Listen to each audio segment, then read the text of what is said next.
Hey guys, what's up, and welcome to the last day of the Shotgun Shogun Winter Snowdown November Champions Cup preliminary tournament. That's a lot to say. I'm gonna have to shorten that down in the future because yeah, that's quite a bit, but we are here. It is the last day.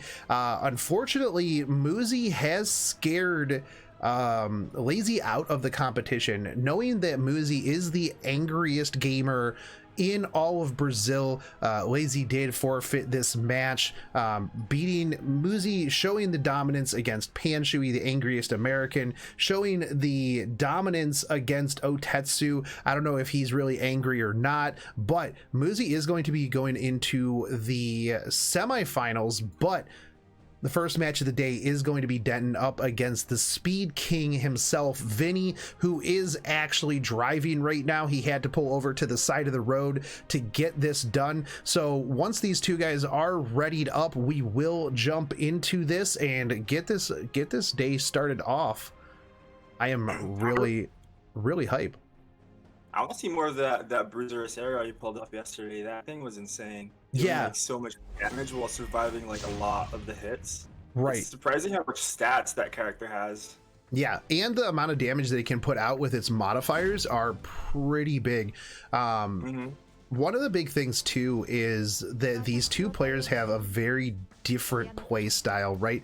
Denton, a bit of a tank and spanker, Vinny known for being fast. However, we have seen Vinny pull out a little bit of a different draft this tournament, normally known for speed cleaving in the previous tournaments. This time he has been tanking it down a little bit with the Knights and the speedy Bruisers. So we'll see if Vinny decides to continue with that.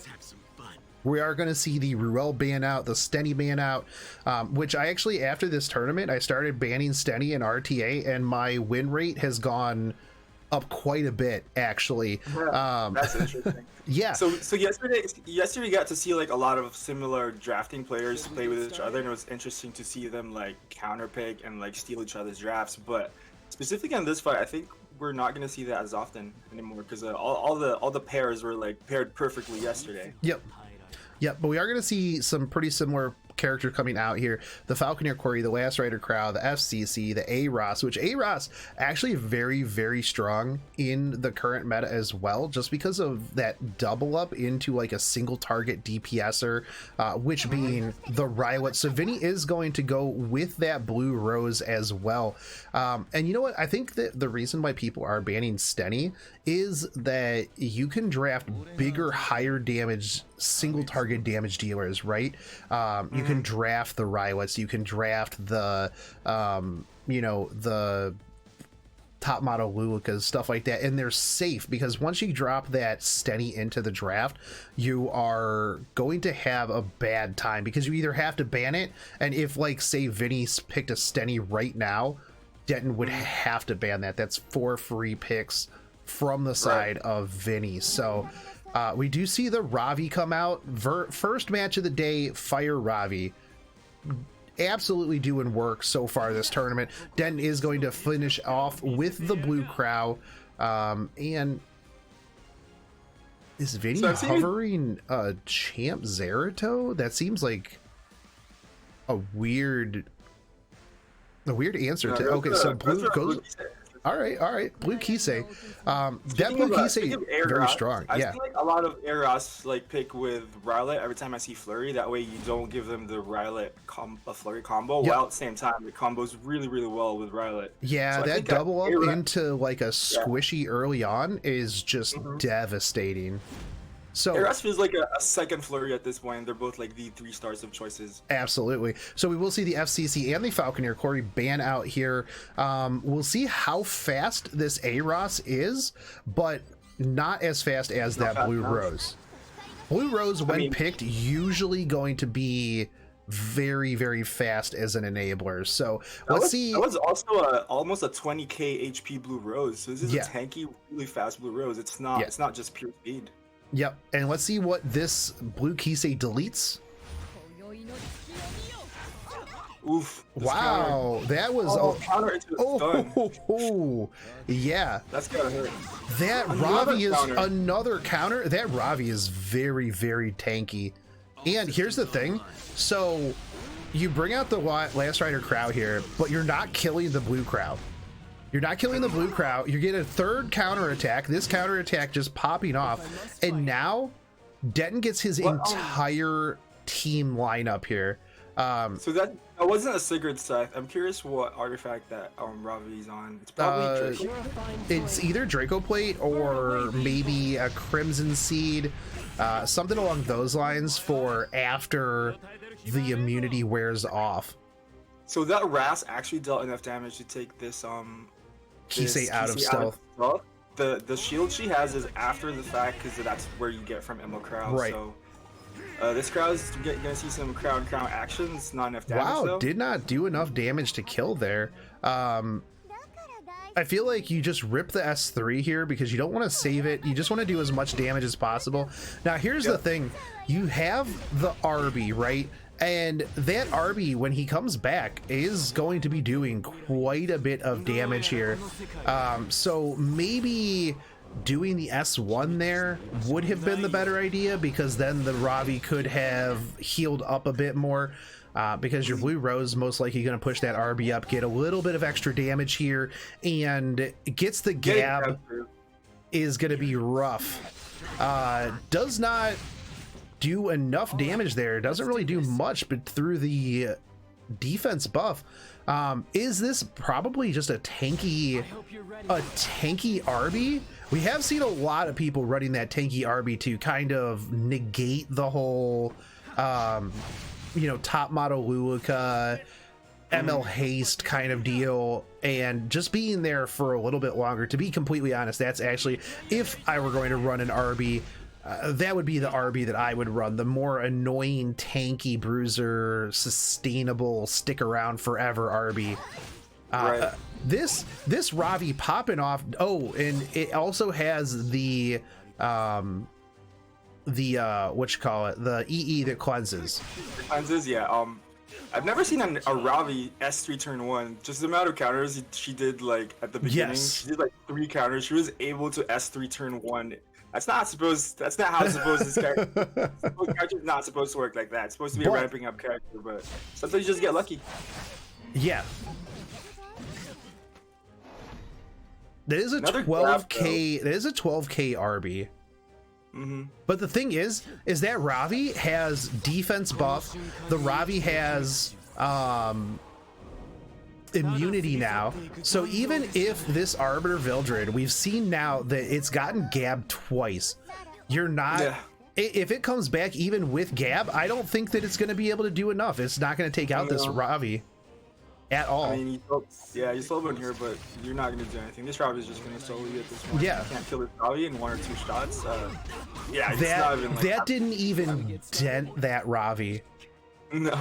It's probably a Draco play is my guess, but it just probably has a lot of defense too, possibly. I can't really tell. Denton, I'm going to need to see, as a Ravi bro myself, I'm going to need to see that Ravi after the fact.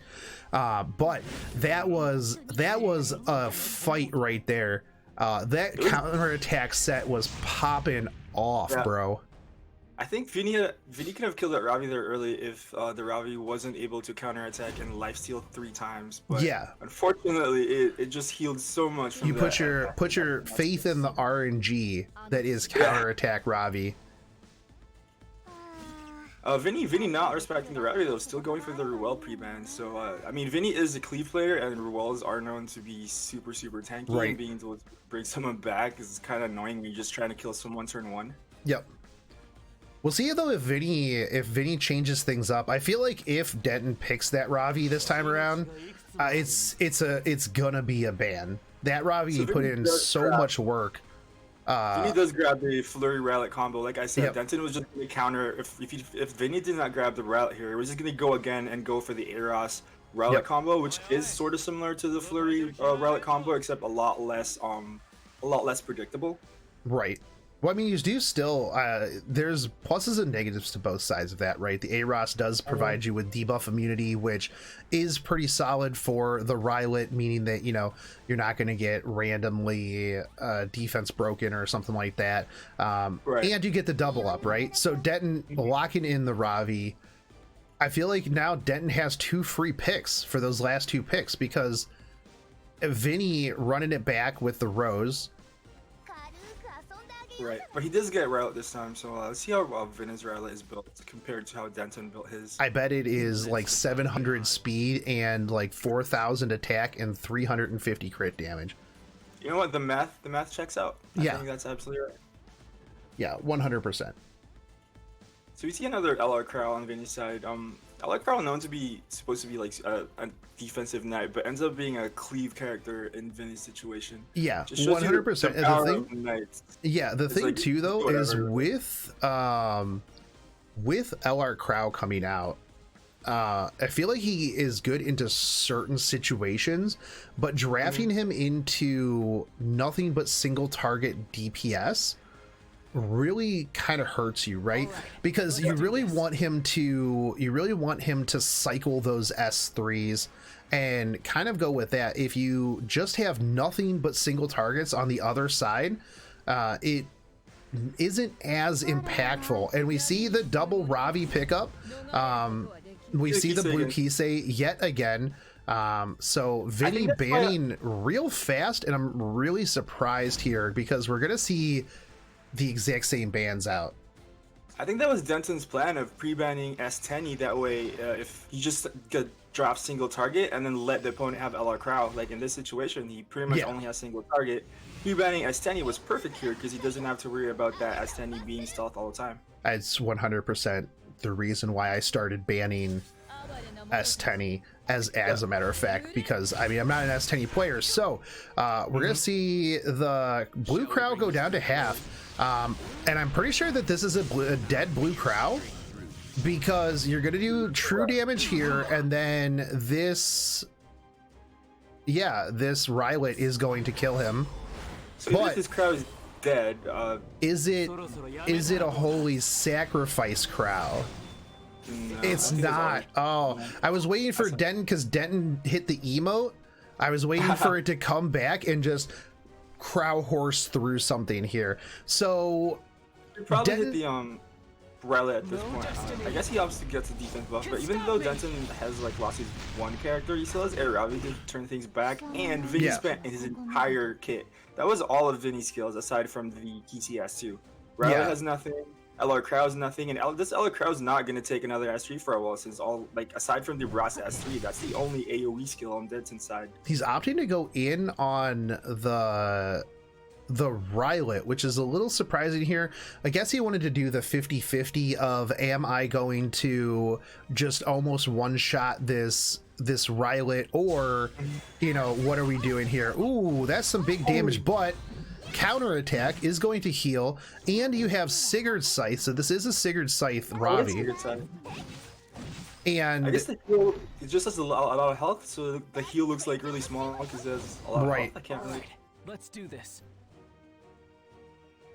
But I think Denton was just like, when you're at a point where you're desperate and you lost a character, right? Sometimes going for those like really high risk plays is the best option, and that's why he just hit the Rylot there. Like, if it hits, then he's in a good spot. If it doesn't, then he was already in a bad spot to begin with. You know, the other good thing too with the Aros and the Fire Ravi is that the Aros into the Fire Ravi is going to allow for the increased stacks, right? So you're going to get the increased fighting spirit, you're going to get all of that stuff, and it's going to be... This definitely kills. Oh, it does not definitely kill, but here's the thing, is... Does this? No, it doesn't. And the counterattack, it's on Sigurd's Scythe. This is going to be a huge heal on this S3 if it connects. It crits the Kisei, crits the blue Rose. I'm pretty sure it hit. It did not hit the Rylot though, so that was a big heal right there. I mean, hits double water, stuns the stuns the Rose as well. Crit double water, huge. Now, can this drop here?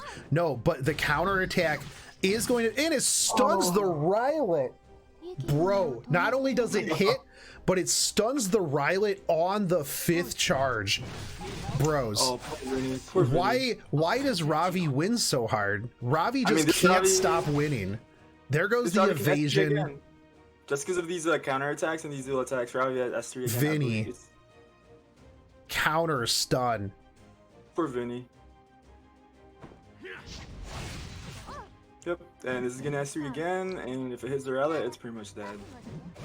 Oh, does it? Is just it opts to. I mean, it doesn't matter. I feel like in that situation, you just take the non-evasion and just kill the Rylet. So it's like now you. Also, how close was he to? Okay, so he would have had horse anyways, but we'll see.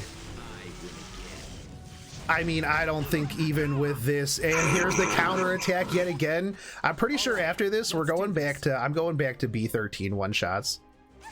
Oh my god, I feel bad. Denton though is just absolutely hammering it out here with the Ravi, moving on to the semifinals, and Denton has secured himself a spot in the December tournament. Very good plays though. Good job, Vinny. But man, you just can't. That was some War Champs level of RNG right there. Yeah. Like everything that could have happened to screw Vinny over happened. But on the same token, as Denton, all of that just worked out, and you love to see it. Now we have two legend players here, Liminal and Jinx, and I'm actually very excited to see this. Jinx, always fun to watch. Liminal has, like I said yesterday, Liminal has been in a lot of these tournaments, and Liminal has come quite a ways. Just watching like how he drafts his plays and stuff like that, very, very solid. It's nice to see the growth that Liminal. It's like we have been watching him grow up, Mevlin, throughout the tournaments, because I think he's actually been in every one of them so far, except. Is he really? Yeah, I think he was in October as well. Liminal has been a staple in the tournaments, so let's see if Liminal can take it home today. So we're gonna see the ML Haste and the A Tywin ban out here. Now Jinx all day yesterday immediately locking the ML Haste. So Liminal went home last night afterwards and he watched the replays. He's like, I'm up against Jinx tomorrow. This is serious business. I have to take this home. Bans the ML Haste out. Picks up the Spectenny immediately. Definitely the superstars of the current tournament. Not downplaying the other players, but I think this is the match to look out for. This is probably going to be like the hardest match for either one of them too. Right. You know what the thing too, and I think that having the 64 people this time around was really good, because we got to see a lot more people in the tournament this time around, because I mean, we got to see Denton. You know, is Denton gonna be the next booty pop triple X, the person that most people were like, I've never heard of this person? Well, a lot of people heard of booty pop, but can Denton become the people's champion, come up through 64 people, make it to December, and then take second place? We'll see. But Denton will have to go up against booty pop at some point. But we do see Liminal picking up the FCC and the Falconeer Quarry here in response to the Rylet, both semi counters to the Rylet S2. I mean, I don't know about semi counter. Flurry is a hard counter, yeah, but you can use FCC as a very solid counter as well. You can S3 into that 5 stack Rylet and hope, like, if sometimes though, when you're at 4 stacks and you S3 and it actually hits, doesn't, like, and yeah, it actually hits, and you're just like, no, RNG, why, bruh? I wanted you to miss so that you can counter it with skill and all, but you know, sometimes it just happens, and it's how the game is. But now we see a Lilius, probably definitely want an RB, some form of AoE to deal with that Stenny. So Jinx having 2 forms of AoE for that Stenny. Maybe even the Lilius can potentially kill it too. Probably not gonna ban the Stenny afterwards. Right, we do see the top model Lulika come out, and Digital Shaman says, next up is Liminal, the alleged super hacker known for DDoS control over his opponents. This player is 404 not found connecting ... That's pretty good. That is a pretty good one. All right, this Stenny is definitely not gonna be a pre-ban. You have so much AoE on your side, so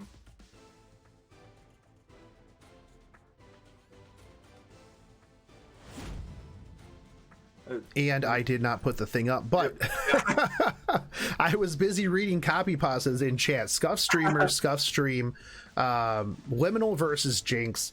I mean, this ban is fairly obvious though, but yeah, for sure. These are definitely the bans that you want. You want to ban the only Aubrey counter on Liminal side, and then the SSB is undealt with. So you definitely want to counter that as well. Yeah.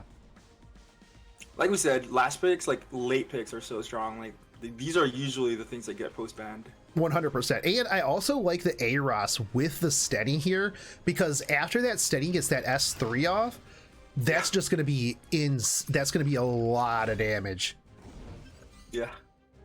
Every time I see a Steady match, or I get rocked by a Steady match, I'm like, you know what? I really should go build my Steady one of these days, and then I don't. Instead of having Steady and not building it. Hey, you know what? Fire Dingo needs. Ooh, right out the gate, pops the RB. Isn't gonna let this RB do anything here. Going to just soak it up with the FCC shield. Very solid play there, because as you can see, you know, short of the F Corey, who really doesn't need anything here. No, everything was immune. Yeah, everything is immune. Now you have the RB out of the way. And that also leaves the book on Stenny available to drop whatever else needed. So he's probably going to taunt the list here then. I was going to say that the list was faster than the Rylet, so I wasn't sure if he was going to taunt the Rylet. But he's probably going to bank on taunting the Lilius here, I assume. I mean, you have to, right? You don't really have a choice. Right. It's a bit risky of a play, but... resisted. Yeah, this is what I was saying. It's a bit risky, and I guess it was a calculated risk for Liminal that just happened to not pay off for him. Right. I mean, at the same time, though, you do have pretty much everything sitting here under the immunity. Now, the problem is that your Steady is going to be taking that damage from the Last Rider Crow. It'll be interesting to see just how much damage it does, but I think that after that, you're going to see some pretty big damage coming out here. I mean, after this LR Crow damage, though, Stenny's pretty much safe. So I'm pretty sure Stenny survives here, and as long as you kill the RB, or the RB does an S1 into the Stenny's going to be in a safe spot here from this point onward. And the counterattack Falconeer Quarry, counterattack Elbrus Falconeer Quarry, doing work in pushing people forward. They are going to opt to take out this RB. Oh, definitely. Yeah, it's the only way. It's the only thing that can kill Stenny potentially. But yeah, it's probably gonna S3 here. Oh, it's gonna make sure it dies. But yeah, I think S3 was enough there, given the damage that we saw from the Ras S2 earlier. Or did that Ras S2 death break? Actually, I'm not sure anymore. But looking at the S1 damage, I think S3 was enough to kill that Rally, but you know, better safe than sorry. That's just how you have to do it, right? So now the thing too is the Steady is perfectly safe here. You have defense buff on everybody else. Your Falconeer Quarry is going to be cycling, so you're going to be getting those heals back. And I think at this point, I mean, you still have the FCC shield. So you can easily just Falconeer Quarry, FCC shield to prevent any of the Rylet damage after the fact, and then you just sit underneath this until your Ross cycles back around, and then you just start S2ing everything to death. Now, who do you take out? Who do you take out next? I feel like you take out the Lilius. Yeah. Because I feel like the Lilius double up can provide like a lot of incoming damage, right? The Last Rider Crow is going to be just kind of chilling for a bit. Yeah, I'm surprised he S3 there though with the FCC. I guess he felt he was under pressure from the Rylet damage, but I think he was completely fine, given that he has defense buff and still like a lot of the FCC shields. Yeah, well, the thing too here, right, is that if you double up into the Rylet, even if the Rylet pops off right now into the Stenny is safe. True, that's true. There's no way for him to pop that skill. Ooh, and the Ross resisting. But I usually prefer like popping the skill null while my other defensives are down. So like he had defense up there, so that's the thing I was thinking. Ooh, and it hits the Rylet. Actually hits the Rylet. I feel like, yeah, you just poke the Rylet. The Rylet is going to just go right into a skill nullifier, and you have Falconeer Quarry and you have S10 coming up. Even through lifesteal, that's a dead Rylet. I think so. You do. I mean, you could even hit the Rylet just to be safe, but Op's not to anyways. Op's not to. I think that even through the miss, the Stenny damage most likely going to, yeah, it doesn't even matter. And I think at this point, yeah, that's game one is going to Liminal. Liminal playing out of his mind. That was really solid there. Both of these people, both of these players, absolutely earning their legend placement at the moment. And by the way, just if you guys run into me, you know, just go easy on me, Liminal. Thanks. Liminal is going to be getting first pick around this time. Interested to see. Jinx did draft like a lot of AoE there, and I'm still getting wrecked by the Stenny. So yeah, I was expecting Stenny ban here just because I think that Stenny was a lot more tankier than that Jinx expected. It survived like a lot of AoE hits, like the RB into the LR Crow. Like it was pretty tanky Stenny in comparison to the other Stennys I've seen.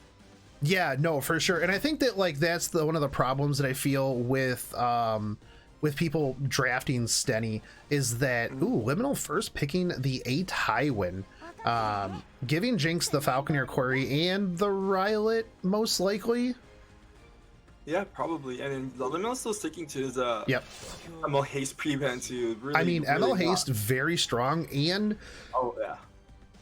is also a lot of sustain, right? Because you have the mitigation, you have the heal, stuff like that. Yeah, so that hero is a bit ridiculous. Yep, 100%. But at the same time, Liminal taking up the 8 Highwind and the blue Crow, I feel like if he picks up potentially the ML Crow, which he did, just takes some of the 8 Highwind counters out, right? Yep. Liminal 3 knights so far. We've got 4 knights on the board. Let's see how many more knights we can get. You can still, there's still like CZ's pretty good counter.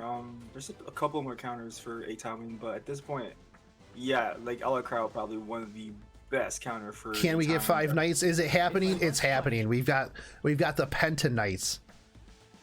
We've gone 6 before. Can we go 7 this time? I mean, there's still a couple more knights left. One of these days, somebody in the tournament, we're gonna have 10. We're gonna have 10 knights. We're gonna see like Chaos Inquisitor. Like, interesting. So we do see the A Ravi pickup here, and we have seen. Yeah, we have seen quite a few A Ravis. Liminal opting to just go, control, knight control.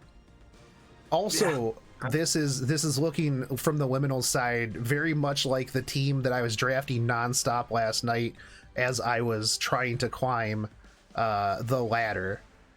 Yeah, ever since the 8 Highwind buff, we've seen this draft like fairly common. This is that? Oh, okay. I was gonna say that would be the first DJ Basar I think that we have seen in the tournament, and I would have no clue as to why Liminal would be picking that into the team of Jinx. But let's see what Jinx picks up last.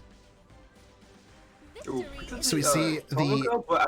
I feel like it's not going to be enough damage to kill like this Tomoka. I don't know. Even if it's like, through, I doubt it's going to do enough damage to kill any of these units. These units are known to be extremely tanky. Yeah, just ban the Flurry here. Yeah, Flurry is gone, Crow is gone, but at the same time, now Liminal doesn't really have much in the way of sustain on his side other than the Lifesteal Rylet and the sustain from the A Ravi, but on the side of Liminal, I mean, he's got a Ruel.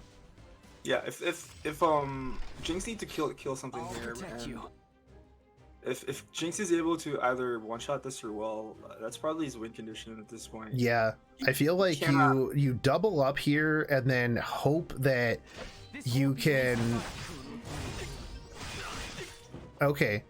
Now it'll be interesting to see if this Tomoka can one-shot this the rest of this a Tywin, then it is going to be a little bit of a different game. But I think he was testing the waters with the Ras there, but he still opts to go into it. I guess he's really confident in his damage, but nope. That's not enough. And I mean, even if you kill it here, it's just gonna come back. Just gonna come back, and then I think from this point, it's just gonna be a liminal game. Opts to go in on the Dizzy. I guess this way you go. Are you gonna heal your Tywin? Are you gonna revive your Tywin, or are you gonna heal your Dizzy? Yeah, I like the plan here. It's just probably gonna S1 this Tywin here. You probably want to kill the Tywin over the Dizzy. Yeah, but opts to S3.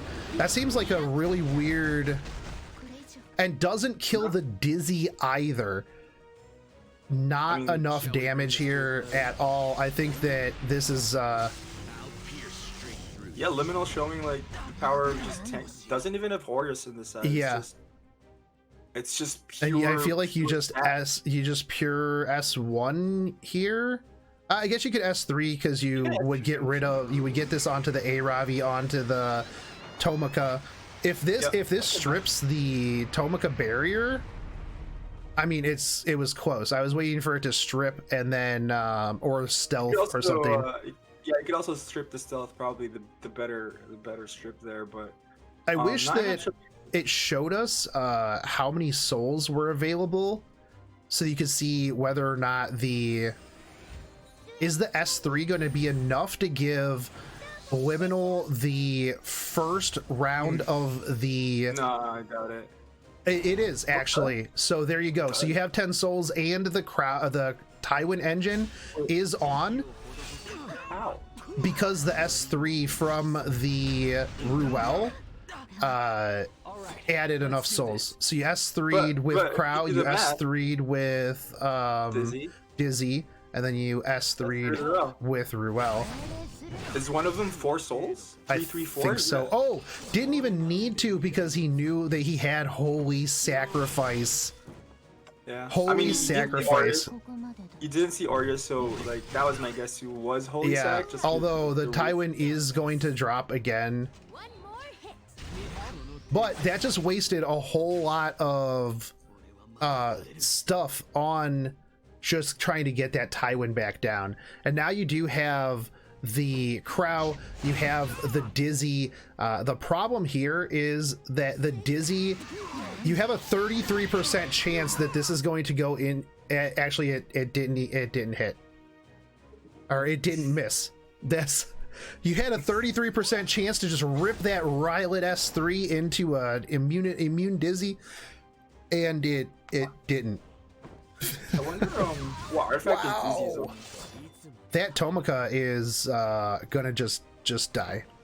Yeah, remember, Aravi already used her S3. So... She did already use her S3, but we are going to see this cycle back around. You do have the S3 here from Ross, which is going to come out for a little bit of defense on your Rylet, on your Aravi, because that Tomoka is going to die most likely. Burn away the evil.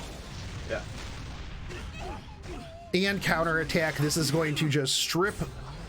I think that might be a dead Dizzy. If not, it'll be really, really close, right? It is 218 hit points. But there is a shield here on the. Oh, that Dizzy's gonna live. Is that shield from probably, or it's probably from, what is it, Rise of the Monarchs? Is it? Yeah. Rise of the Monarchs.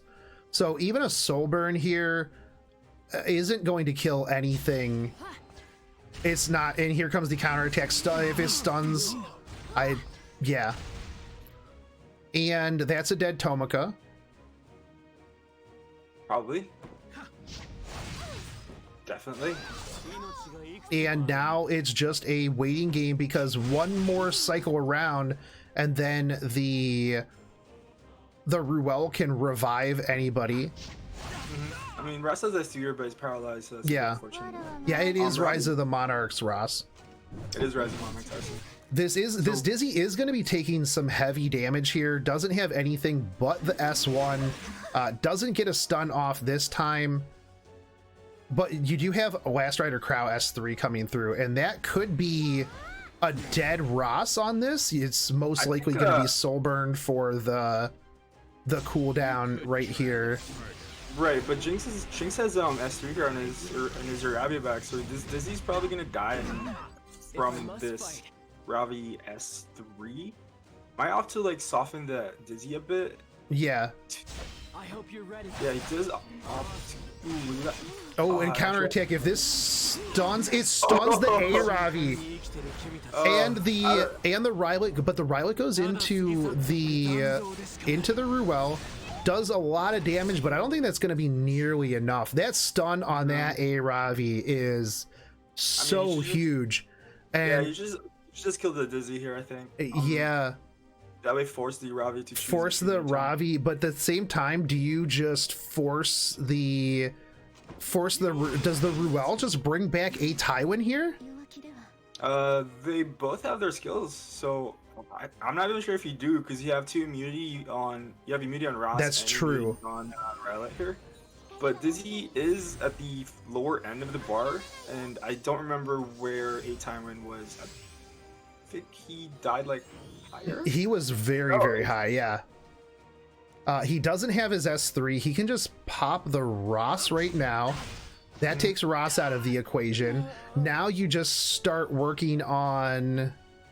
So here's the big problem though, is that Ruel is in not a good spot. Wait, hold on. He just hits the Tywin. Is he confident that his S3 damage here is just going to drop this Ruel? Or does he try to kill the Tywin? Okay, so he kills. He doesn't kill the Tywin though. Yeah, I mean, I think that was the right play though, because if you heal the Tywin and just heal yourself. No. Or you don't have to. Okay, so you just heal yourself, and then if you went for the if you went for the Ruel there, Tywin was just gonna carry, because even if you bring one unit back, Tywin would start soul burning and stunning your team, but he's gonna do it now, so. Yeah, but just the fact that he didn't have enough gear to kill that Tywin. But that was doesn't get the slow. The Tywin's gonna drop here, but you have one turn left until the Crow gets his S3. Now you are gonna have an ult here, S3. This could be kind of dangerous, actually. That was an interesting play. Yeah, I feel like you definitely just have to hit the Ravi here. I mean, get this down a bit. Do you have? It's 20 souls for this, so no. So here, probably gonna taunt the Ravi. Taunts the Ravi. Is this gonna be able to kill the Last Rider Crow? If this kills the Last Rider Crow, it does not. This Last Rider Crow has 607 hit points. Do you soul burn this? He opts him not soul burn this. I think that was good because you already have a provoked A-Ravi. The Ravi's dead. Holy crap. Because he pretty sure he knew that this was gonna die. But what? We could see a Rylot solo though. We could see a Rylot solo for sure. Or we will not. Get hit. He will get hit. And Liminal going to finish this off in style with the S3, soul burned, and Liminal 2-0ing Jinx. This was not what I expected, but Liminal playing out of his mind. You can't even say that was like one-sided. That was crazy. No. And Jinx just inches of damage there. That was insane. Like all of those hits, if it would have just been just a little bit more damage, would have been insane. Yeah, there were some points where like it looks like he made like weird decisions, but in hindsight you feel actually think about it, it actually was the right decision because you had to win in that way. But just because he didn't kill doesn't mean it was the wrong decision. It was just Right. he didn't. Have Yeah, it stats. was just where you had to go that way. Mhm. Yeah, for sure. But very, very solid plays out from both of those players. Yeah, but indeed that dizzy stun. The I think- dizzy stun on that A Ravi was Yeah. so clutch, and you just, I mean, clutch RNG, right? But speaking of RNG, we have the RNG god himself, War Champs, coming for the crown of Sama Gamer. Do you actually think we will see the Charles? I know every match that we've had from War Champs, we're like, yo, are we gonna see that Charles? War Champs, you bringing out the big guns? You I bringing mean, out he only nukes? brings Charles when it's a random tournament. That's the only time That's he brings true. out Charles, sadly. So just come to my RNG tournament and I'll bring War Champs back in and see that Charles over and over. Right. But so we will see the Stenny and the Rylet banouts here. Elvmage is going to pick up the 8 Tywin in the Falconeer Quarry.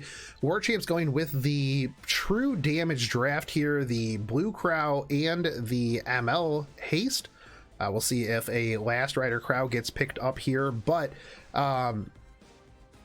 definitely one thing that I noticed, and one of the reasons why I started banning Stenny, was that everybody was banning Stenny in this tournament, because when you don't ban Stenny, yikes. Are you just being a sheep? Is that what you're saying? You're banning Stenny because people are banning Stenny? No, I didn't understand the ban on the Stenny until I started it, because it allows you to, like you said earlier, right? It allows you to draft a little bit more flexible, right? You don't have to go, oh, they picked a Stenny last pick, I have to ban this. You can bring your single targets. You don't have to stack up AoEs, because one of the things is you draft Stenny, you draft Last Rider Crow. So either you bring single targets to deal with Last Rider Crow, or you bring AoEs and then you ban one or the other. So your drafting around those is a little bit different. So if you just take one of those out of the equation, perfectly fine. Yeah, I mean, it's kind of weird though that before we were banning LR Crow, but now people are seeing that, maybe Stenny is the larger threat in that duo of LR Crow plus Stenny. Right. But like you said, yeah, being able to draft single target and letting the opponent have LR Crow, maybe that's why people are pre-banning Stenny, because like if you let your opponent have LR Crow, you can just draft single targets and not have to worry about your opponent also drafting in Stenny. Right. And previously, before Tomoka came out, your real answer to Arby was ML Haste, or just tanking it down, right? So now if they first pick Arby, you just pick ML Haste and Tomoka and go, okay, pick how you want me to kill your Arby. But Last Rider Crow for the last pickup here from the War Champs side. We are going to see what Elvmage is going to ban out here. It's going to be the ML Haste, and it is going to be the Falconeer Quarry. So on the Elvmage side, you do have a good bit of sustain here, as well as some control and defense buffs. But on the side of War Champs, you have a lot of damage. Your Tomoka is going to get first round as well. It's hard to see, but Elmage's speed tuning is actually perfect. Both Tywin and Alencia are 81%, and it's Alencia before Tywin. Right. Yeah, that was actually when I was running a similar draft. That was always how I would run it. I would always have my Alencia right before my A Tywin, and that Alencia holding on, but is not going to be able to make it through this Crow and this Arby right here. So you can kind of ignore her, but who do you hit and try to push back here? Do you hit and push back the A Tywin? No, don't push back the A Tywin, because you want the Alencia to die here. That way, Ruel, so that Tywin goes next, and then Ruel revives Alencia. There you go. A Tywin is going to go into full immunity. Full immunity, so, yep. Is going to just hit the RB here. Yeah, because if you knock back the A Tywin there, then Ruel. Yeah, then you would be back in the same spot. Yeah. So him killing Alencia there was the perfect plan of like stopping this Alencia into A Tywin combo. With a defense buff, that Arby taking quite a bit of damage. One thing that we were talking about. Oh, go ahead. Oh, it was even half though. That defense buff was doing quite a lot of work. Yeah. But Iravi is not known to be not that high damage in terms of for S1, unless if you got like Tatsuni levels of Iravi. Yeah. Do you just focus on the Ruel here though? I feel like her S3. Ooh, that big double attack. Ooh, and into the dual. Wow. Okay. So double attack into the dual attack, and that A Tywin is not in a good spot. As we mentioned before, War Champs pretty solid with the RNG. If you thought that Liminal had good RNG, War Champ's level of skill is beyond. The big blind on, but now you can S3 this because he lost his defense buff, so even if it misses, I think this is dead. No, oh no, it's not. That Iravi's it's kind of weak. Or is that Arby just extra thick? Maybe I'm just used to Tatsuni's Iravi since every time I see him. Big defense break on this, and I'm pretty sure that that's a dead Tomika. The thing is though here is that your blue crow is getting a little low. So is going to be able to take some stuff out here. Your RB still has an extra life and is going to be able to get yet another attack in. Ooh, and gets the gab. Yeah, it gets the gab. I mean, it's a 10k RB, but I guess I don't know how much its defense is. Plus, you got crow plus like double crow here, so you might have double mitigation as well. Big. The thing is though, is you got Mind's Eye now. So Mind's Eye, although Mind's Eye, if it does have miss, but I'm pretty sure that you're going to kill that RB. You want to kill the RB here because then Alencia will have defense buff. For this RBS3, ends up getting another. Gets the double gab. I think you just over in here, yeah. You just over in here, and this is gonna hurt.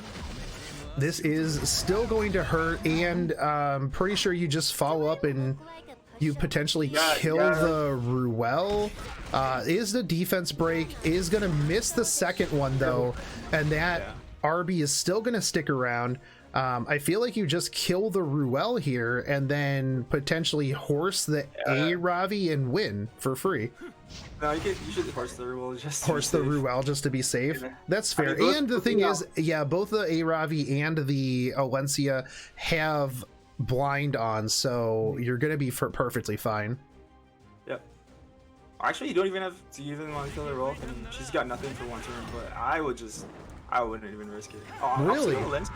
Opts to go for the Alencia. I guess the Alencia could do a lot of damage, right? And your Ruel does have one full turn. The thing here is you've got the 50-50 chance to just kill this RB, but you miss. I mean, I think, and that's over right there. If that would have hit, probably would have been a little bit different for at least a minute, but because it didn't, War Champs is going to take the first one. I mean, that dual attack into RB, like I think RB and S10 are probably the most toxic dual attacks in the entire game. Hitting 2 units on like super damaged characters is a bit too much sometimes. Yep. So we will see the Stenny Rylet bands here. Big surprise, not very typical. War Champs first picking the ML Haste. Yeah, these Stenny bands make people like second guess first picking LR Crow. I actually now I appreciate the Stenny band a lot more after watching these tournaments. Yeah, absolutely. Elbench grabbing a Tomika early, pretty interesting pick there. So he's scared War Champs is gonna grab both all 3 characters, like grab Tomika, ML Haste, and RB. That's a pretty good combo, and that it's you're stealing the counters, and at the same time those work pretty good together. Yep. Now War Champs is going to pick up the FCC this time around. Do we see him pick up the blue? So he picks up the Alencia. Ooh. Alencia once at one point very staple character in the meta, fallen off a little bit. You don't see her as much, and I think that that's just because of most people trying to just draft nothing but true defense ignoring damage. But Elf Mage picking up the RB and the Basar. Basar very, very strong counter against the ML Haste, against Alencia. FCC as well. You can't get FCC, yeah, can't get shields, can't get the S3. Yeah, I'm a huge fan of Basar. I play. You know Basar how War Champs? You know how War Champs wins this? He picks Fire Ravi. Nah, I picks Charles. He picks Fire RB instead. Fire RB. I don't like Fire RB into Basar. You got a 50% chance to dodge the Basar S2, but if it hits, you're dead. You lose your S2. So I'm not a fan of like countering Basar with a 50-50 unit basically. But if anything, War Champs has RNG on his side, right? Mm-hmm. True. So opts to go with the A Tywin for the last pick here. I like that A Tywin. The A Tywin pick pretty much makes it so that this post ban has to be covered. Ooh, oh, but it does Braceria. Okay, so this A Tywin might go. Actually, how does this work? Yeah, I guess Alpha Mage only has one ban here, right? Maybe. Goes for it. So, ML Haste ban, and then a Braceria ban here from the War Champ side. Meaning that if the Basar comes through, Basar does Basar things, you at least cleanse the unbuffable off of... Yeah. That Tomoka is actually faster than the Basar. Interesting. It is a bit of a slower Basar. Do we see... I'm still going for FCC. I'm surprised. I would have thought if you would have went for potentially... Ooh, you know what he's probably doing here? I'm going to wait until after. He's going to go into the K-Ron, pop the Immortality. Oh, no. Okay. I was going to say, you go pop the Immortality and then potentially... Wow, that didn't do much damage at all. I'm so confused with these turn events. I mean, the fact that he didn't ban A Tywin means... Like, this Basar is pretty much a dead pick. Like, you can soul burn here, but... Didn't crit. Oh. I'm so... 100% or it's 50-50? Like, you should have banned A Tywin, I think, because in the... Yeah. I don't know. I'm not sure. I mean, you did get the blind here, but True, you just but no. rip... Yeah, you rip S3.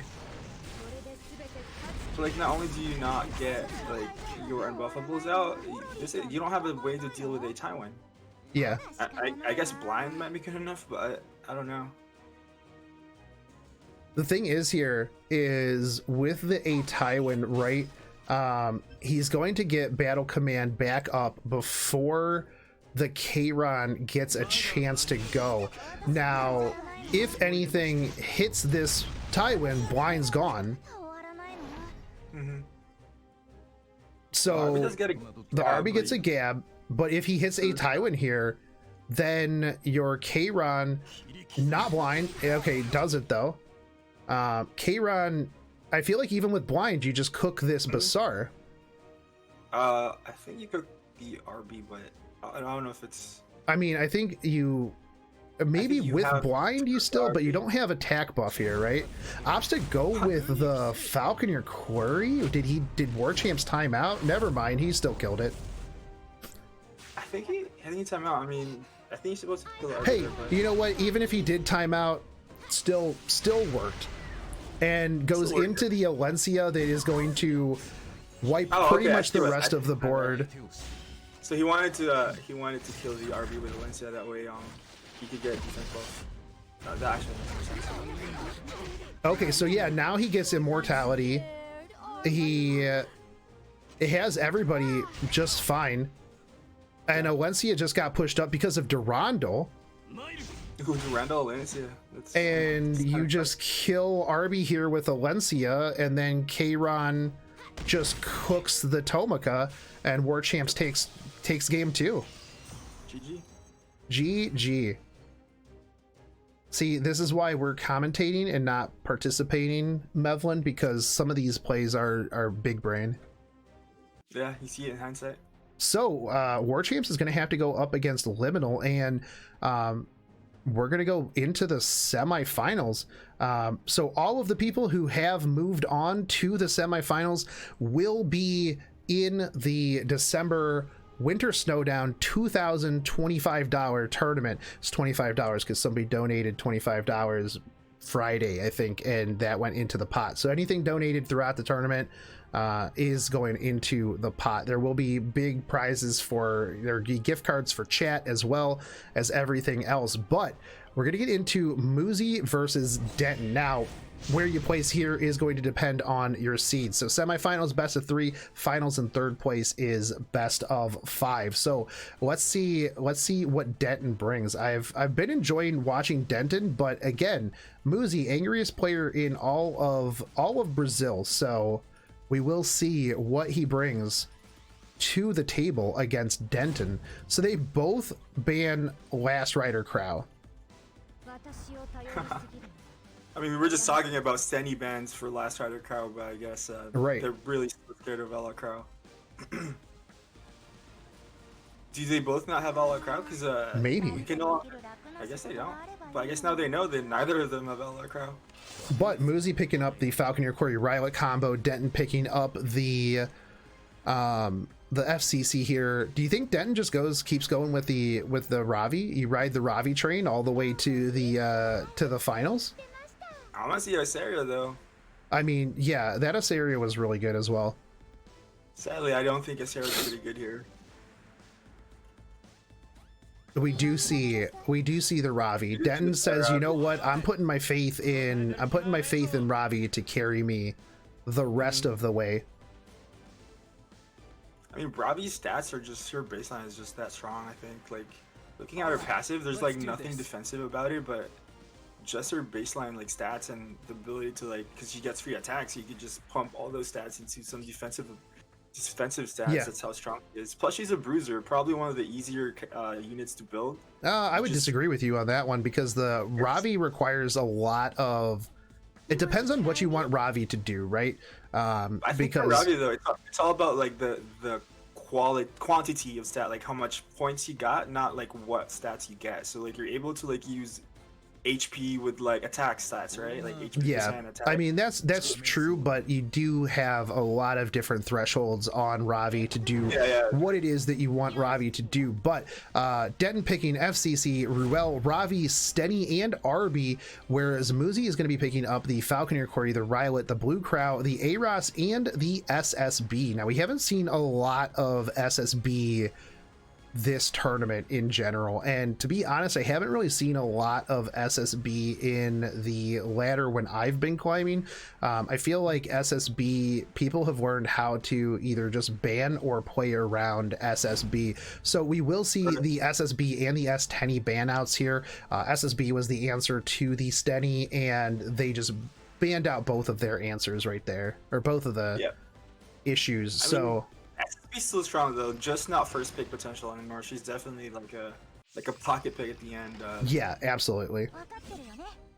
A lot different from the previous seasons where just whoever gets SSB has a pretty good chance of winning. Yeah, now the Denton side, a lot more mitigation, a bit more damage. Gets the provoke in on the Ruel, but no defense break here. Now, are they just going to, is Muzi just going to work on dropping the Ruel like as fast as possible? I do like that he did put up the defense buff here to mitigate some of this RB damage that is going to be coming out. It's gonna be tough for Muzi here because Ruel's pretty good into a lot of like single target units. And that was a hit onto the Rylet, so you're already down a little bit. Now, does he? The shield was a little nice there, but I think that he still drops the RB. Okay, and gets a greater attack out of this. Now, I don't know that this is necessarily the best thing, because if he S3s here, that Crow is going to be in a pretty horse advantageous spot. But at the same time, you have Crow right now, and you have the FCC shield. This mitigates. Yeah, I was gonna say FCC's gonna have her shield up, so Crow's not gonna be able to do anything here. But this Rollis Thompson is I mean, you don't really need. Oh, it's a potion vial. Potion actually. vial. Okay. I've actually seen a lot of potion vial revolves in that or too, which is it's a bit of a pocket thing that people do. Considering that Revel is very weak to CC. Yeah. Potion vial definitely a viable option now. Right. Especially with flurries, actually. I think that's why they just want to either remove that taunt or you remove the death break, and either way, it's a really good spell. Who do you go for here? Do you just try to finish off? Okay, opts to go for the Crow. I don't know that that was necessarily the best option, but I think that all right, that's gonna heal a little bit there from the lifesteal. You do have blind on Rylet now, so you can't like take out your RB at all. Does get greater basket, but that's just gonna drop the blue Crow right there. Oh, that sucks. The fact that it hit and it actually also dual attack. Yeah, like two things, like a lot of things went well in Denton's and I think that right here, even if you kill the RB, your Ruel just brings it back. Yeah. And I'm pretty, that's GG right there. I think that you would have had to have crowd, then doubled up into the Ruel to take the Ruel off of the board, and then by that time you're just going to be ramping up your Fire Ravi, and you know what? Fire Ravi just can't stop winning. I mean, she didn't really do anything here though. It was mostly just RB getting grabbed. It was Fire Ravi being there for moral support. She was just a cheerleader in this fight. Yes. I think Ruel carried here really hard. Like I said, don't bring single targets into Ruel. I've tried that too, so it doesn't work ever. Yeah, it is really tough, but the potion vial I think was pretty big right there, because I mean otherwise the Ruel would have been locked down for, potentially 2 turns. You could have maybe done something in that time. Your FCC right now is it hurting, and I think that you have a 50% chance here. Okay, didn't hit the Rylet. I was waiting for it to hit the Rylet, and I was gonna say you have a 50% chance at that point for the Rylet to just whiff right into either an immortal or an immune or a skill nullifier. But I think that right now they just kind of work on this Falconeer Quarry for the moment. Anti-crit not doing what anti-crit's supposed to do. Flurry is the best healer in the game, so I think that is true, and does get the defense break and the provoke this time around. That means that if this to hit this Rylet here, and if it goes into doesn't go. It goes into RB. Still not good. No. If it went to the Ruel, actually, you didn't want it to go to Ruel there because right.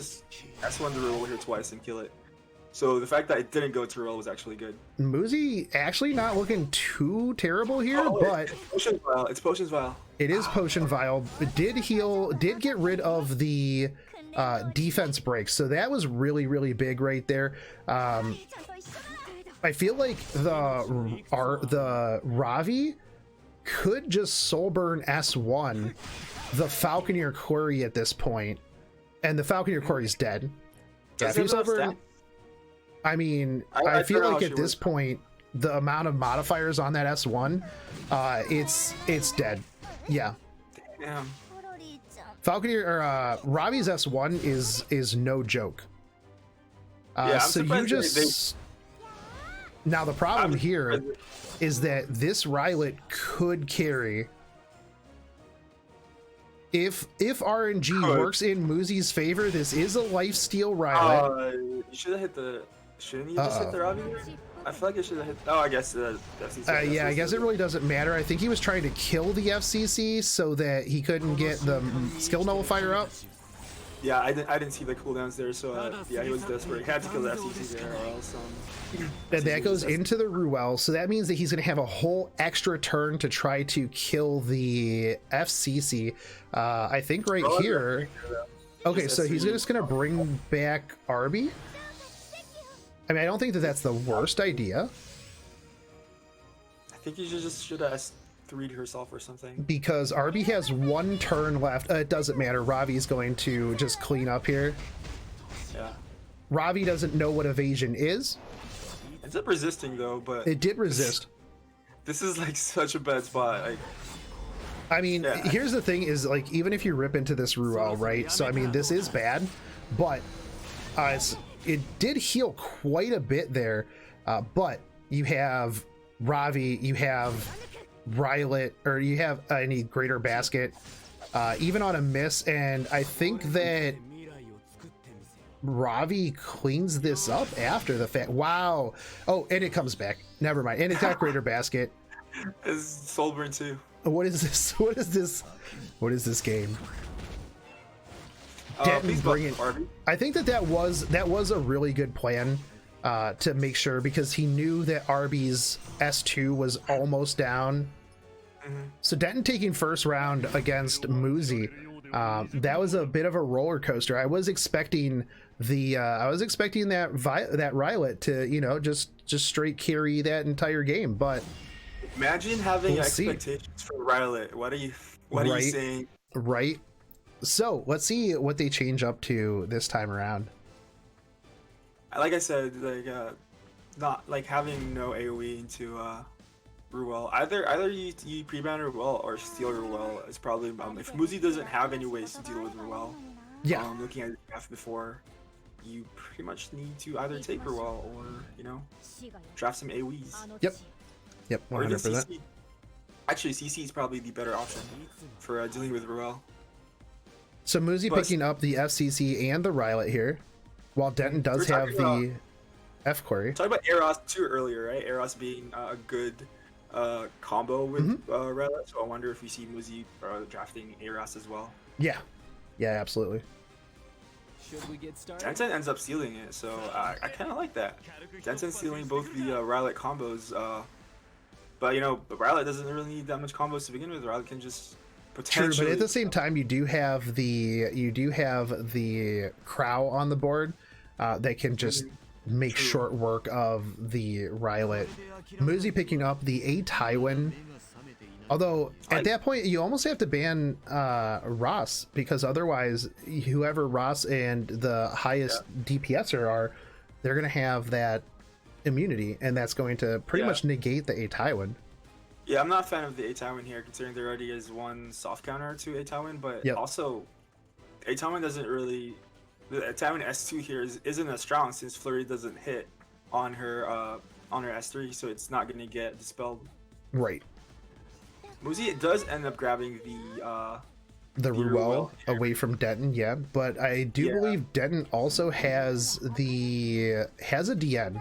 I know that he was playing it yesterday, so we'll see if that comes out for the extra sustain, because realistically a DN plus a Falconeer Quarry is an absolute massive soul engine. I don't know if Denton actually needs a healer here. I mean, he could, but I think it's just better to go another DPS probably. Yeah, especially since you have Ross, you kind of want. Oh yeah, that was a very, very solid last pick in the Stenny, because at this point, although we're gonna see the potential answer here in the SSB, but if you okay, I won't coach. Yeah, We're bad at that. We're just gonna have to remind me next time, Mevlin, that we put in like the 30-second delay so that we can coach. And then after the fact, they're like, oh, that's what I should have done. So we see the Falconeer Quarry and we see the 8 Tywin ban out here. I don't know how I feel about this, because there went almost all of Denton's sustain, right? Yeah, I think Denton was expecting a ARS ban here, so that's why he banned the A Tywin. But Yeah. I guess Muzi read that ban and ended up banning the Flurry instead. Right. Because here's the thing: is that SSB is going to be able to put in massive work against the Stenny right now. Unless somehow this is like some sort of weird, like, proof of valor lifesteal Stenny, which I don't see happening, mostly because there's books on the field. But regardless, Yeah, I like Muzi's chances here. Yeah. reading that draft, or reading that ban on the 8 Tywin ban. So yeah, the Rossi did an S3 because he's gonna have the Tywin S3, and he did an S2. I think he's saving it for the next turn. That way immunity isn't there. But I'm curious what Denton is gonna hit on this 8 Tywin, especially since this this Stenny is gonna S3 and have a double hit. So would you see this counter Ravi countering already once? Countering ended up taking the Riolet skill nullifier. So probably Stenny's gonna S3 her into a skill null. I don't think she's gonna hit the Riolet here or the SSB. But I think you just want to stun something and probably stun the oh, goes for the Ruel. That's curious. I would have went for the why did he go for the Ruel? I should have went for the FCC here. That way there was a stun potential. Yeah. Knowing that most Ruels have a lot high effect resist.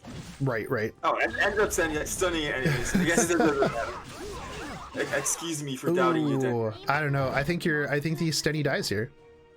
Yeah, that death break's a bit rough. The death break is rough, and I mean, we literally just mentioned how like you don't really see too much in the way of SSBs these days, and I mean even the double up here isn't going to be able to put debuff immunity on. And this yeah, double I up think is going to cause another back, so it is.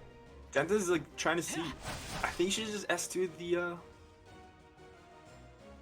Why did he not just S2 the SSB? There's potential to kill. Yeah, I mean the problem here is that if he horses, he's not killing the Ruel. He gets no shield. Does he kill the SSB here? I don't think so. 3 damage share. That's like 12 damage share and a big shield. Yeah, I think Muzi got this one. Because here goes the Stenny. Well, it will like here in a minute. I think Ras S2 into the SSB was a better plan. That way, Stenny could have softened it and potentially put it with yeah. Drow there. But like I did not like the Stenny pick actually because there was already a Tywin in the board, and you had 1 immunity too, so you didn't have a second counter to a Tywin, and it was tough like having to pick Stenny into already a counterable situation. That's why Muzi just gets a free SSB. Yep, and we're gonna go into round 3 of this one. Definitely feel like Denton a little misdrafting there, because yeah, once you got rid of the sustain, it was a rough time. Yeah, it was a rough time. Denton is gonna get first pick this time around. So we both know neither of them pre-banned Elecrow. Both of them pre-banned Elecrow in the first match, so I think they both now know that neither of them have Elecrow, because I don't think they played Elecrow to begin with. So we do see the SSB ban out this time around. Denton probably telegraphing what he wants to pick. We'll see if Muzi actually steals it from him. I don't know that I've seen Muzi playing the Stenny at all, but I mean, yeah, he doesn't have to. There's still other options to counter SNE, but SSB is one of the best ones because she has. You know like, what would have been really good last round? It would have been that Iseria. You think so? I mean, you would have been able to take care of the SSB. Yeah. What was his last pick? He picked. Sorry, SSB was last pick. SSB was last pick, so a little bit rougher there, right? Yeah, I mean, Denton picks up the Falconeer Quarry, the Aros, and the Ruel. Is Muzi going to steal? So Muzi steals the F Ravi. F Ravi, just the Ravi. The Ravi, Fire Ravi, Fire Rabby. Ends up stealing I looked at FCC and I was going to say something about FCC, but then I remembered that I was actually just talking about Ravi. So we do see the Stenny come out. Now I feel like Denton has to bring another threat to the table, right? Mm-hmm. I mean, if you big Ross, you need 2 DPSs, so I wonder, I'm curious. I mean, RB's still open. And maybe Muzi picked up the Ravi knowing, hey, I need to take this or else it's going to... Ooh, a T-Surin. I like that T-Surin pick. Yeah, I like the T-Surin pick. The big thing here is with a lot of single targets, as soon as that T-Surin gets into stealth mode, it's going to be real hard to lock her down. I mean, the only AoE you have is FCC and the Ravi SE, which isn't as reliable. Vivian. Probably one. Yeah, Italian. Italian's a lot. Okay. But then you gotta ban the you gotta ban Thing. Yeah. So Muzi has his ban out. I'm waiting for Denton here. Did you almost say it too? Yeah. Yeah. This is hard, man. We need the 30 second delay here. We'll definitely have that in for the next one so that we can coach. Our post-banning comments are just this happens and then this thing happens. So Tywin and the Falconeer Corey ban out here. Yeah, we'll see how this goes. Yeah. I mean, Falconeer Corey definitely was probably the most important ban there. Otherwise, you would have just been able to lock down. I don't know how the fact that Denton has Stanny and that's true, and Aros. And you also has Ruel into all these like pretty slow to single target like PS. I mean, if I was a betting man, I think Denton. And we're already into the T-Surin. It's lifesteal though, so it ends up healing back up. It does have defense buff here, so I don't think that. Okay, and now it's safe again. So here's the big thing, right? On the Denton side, I really like the Denton side because you have a lot of single targets into two stealth units. Yeah, 2 stealth units with the Ruel. Yeah, and the Ruel does have that potion vial, so it is going to be hard to pretty much lock her down, or the Ross, or anybody else at this point. And this Ravi probably can't really stun the T-Surin as well, because she'll just, she'll just slip right out of it. So we will see the pushback on the Ross here, or at least the attempt. It is not going to push back. I mean, the only person you have open right now is the FCC to go in on, unless you're just trying to stun somebody else. But here's some damage and stun. Denton's not in a rush here. He's on the pretty comfy side of just I can just take this longer than you. But maybe already doing a lot of damage to that FCC, and with the defense break, just opting to just go in with the T-Surin. I kind of like that he hasn't really ripped the T-Surin S3 here, because the T-Surin S3 potentially has a Ravi counterattack, has the increased charges there from the Rylet, and it would do extra damage well, it wouldn't do right now, it wouldn't do damage to the Crow, but kind of playing around that Crow, I think, until he has the ability to just drop it real quick. Yeah, it doesn't even heal here because that's a lifesteal T-Surin. So once this T-Surin hits something, it's gonna heal back up to 50. Oh, it doesn't. It's not enough. So this T-Surin can die here actually, unless if this FCC doesn't do enough damage. Does get a defense break in here, and that FCC is well, it's gonna die right here. Oh, actually, it dies and T-Surin pops because of it. Yep. But we are going to see the Ravi S3. Big damage here. I think that it does not kill the T-Surin, though. But that T-Surin is not in a good spot in the slightest. Now, here's the problem, is you are going to have this Rylet into the Ruel, and we know that it's not a Water's Origin, it's not anything like that. So if this can do, I mean, it doesn't have attack buff here, right? It will if it S3s. Is the S3 going to be enough? They opt to just drop the T-Surin here. A little surprising. I thought that he would have ripped the S3 into the Ruel, but I guess that would have left the T-Surin. So now it's like, do you bring back the T-Surin, or do you heal yourself? Opts to bring back the T-Surin. Probably bring back the T-Surin. Yeah. Fairly confident, I guess, in the fact that it'll potentially live till the next round. I think this Ruel's dead, right? I mean, you horse, and then you have Ravi. Yes, I'm a little surprised there, but I mean, I feel like here, horse Ravi. So this is going to go, has a 25% chance to kill the Stenny. You mean 100% chance to kill this? Yep. Danny? I was actually going to say a 25% chance to go into the T-Surin. Yeah. But I think that double attack more or less just turned this whole game around. Yeah, I was banking on Denton here, but Muzi Angriest. We'll see. And I mean, I think even here What was it? Angriest Bravo? Oh, Mios Bravos. Mios You can just Bravos? exclamation point Muzi in chat.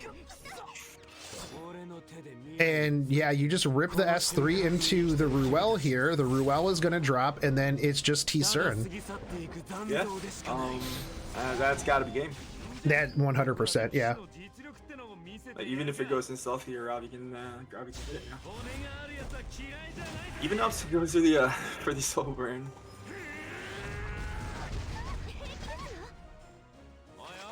GG. I wonder if Yeah, definitely GG. I wonder if going for the fire Ravi first would have been a good idea. The better idea. Yeah, I think so. Being able to take out some of their damage versus the mitigation from the FCC. He spent way too long on that FCC. Yeah, I wonder if I'm like trying to get like people are afraid of the S3, right? The S3 of the Ravi, but you have silence on your T-Surin. Yep. And I wonder if that was a good idea to just, chonk down the Ravi and then control it using the T-Surin silence. Absolutely. But Muzi's going to move on to the finals, and we're going to have Liminal versus War Champs, and then make sure, Denton, that you stick around for the third place. I'm looking forward to this one. This one is going to be be really good. I mean, War Champs was the champs of my tournament, so yeah. I mean, I love Liminal, but I got to put my money in my boy. Yeah, I'll be a Liminal simp for this one. Okay, so okay. I'm simping for Liminal this time around, unless War Champs brings out the Charles, in which case I may change my opinion. But regardless, Denton is going to be going on to the December tournament, so good job there. And as soon as War Champs readies up, we will be good to go. Actually, these looking at Tamarin and Flan, they kind of look like sisters. A little bit. Maybe Same they're just done by the color, artist. Maybe they're just done by the same artist. Color, same hair color. I don't know. I think I discovered something here. It's got to be canon or something. Yeah. Did War Champs? Did you go to sleep? Oh no, not like this. Not like this, War Champs. He's probably like, you know what? I'm already in the December tournament. Okay, there we go. I mean, we can't even skip a fight, right? Like this has to be the next fight. So I'm glad War Champs came back. Yeah. Both Legend players, as we all know, Legend is creeping higher and higher. I think it is every single day, dude. Like I logged in this morning, and I think it's almost 3,300 is the cutoff. Jesus, it was 3,240 or something when I went to sleep. I don't remember. Yeah, it's close to that, because I know I looked at it this morning because I was doing some matches beforehand, and I was just like, I don't know how I'm going to catch up. I have no clue. It's crazy. But War Champs first picking that ML Haste. Liminal going with the two white knights here, the A-Tai and the LR Crow. It's 3280 right now. Disgusting. 3280, okay. So and we still have 3 days. So imagine, it's probably going to go up probably like 50, 60 a day. Yeah. I'm not looking forward for Wednesday. Yeah. Or is it Thursday? It's Wednesday. It'll be Wednesday, probably at reset. Yeah. Yeah, it's gonna be rough. This season's climb is rough, but next real season is gonna be even rougher. But I'm just looking forward to preseason actually, and I could start playing some fun drops. But we do have a lot of nights again. A lot of nights. We do see the Tomoka and the ML Haste into a non-RB pick. This is such a fairly common Tomoka is still very strong as a Shadow Squad member. You have the CR push, you have the high damage S3, you have the potential for the double up for the first ones. Am I mean, close to Liminal- legend or am I in legend? I am close-ish. That's what we're doing. That's what I'm doing for the rest of the day after this tournament, actually. Render Yeah, so this is videos, This climb is a ladder. fairly common strategy of like pre-picking the counters and then building a team around it and picking the unit that's being countered afterwards.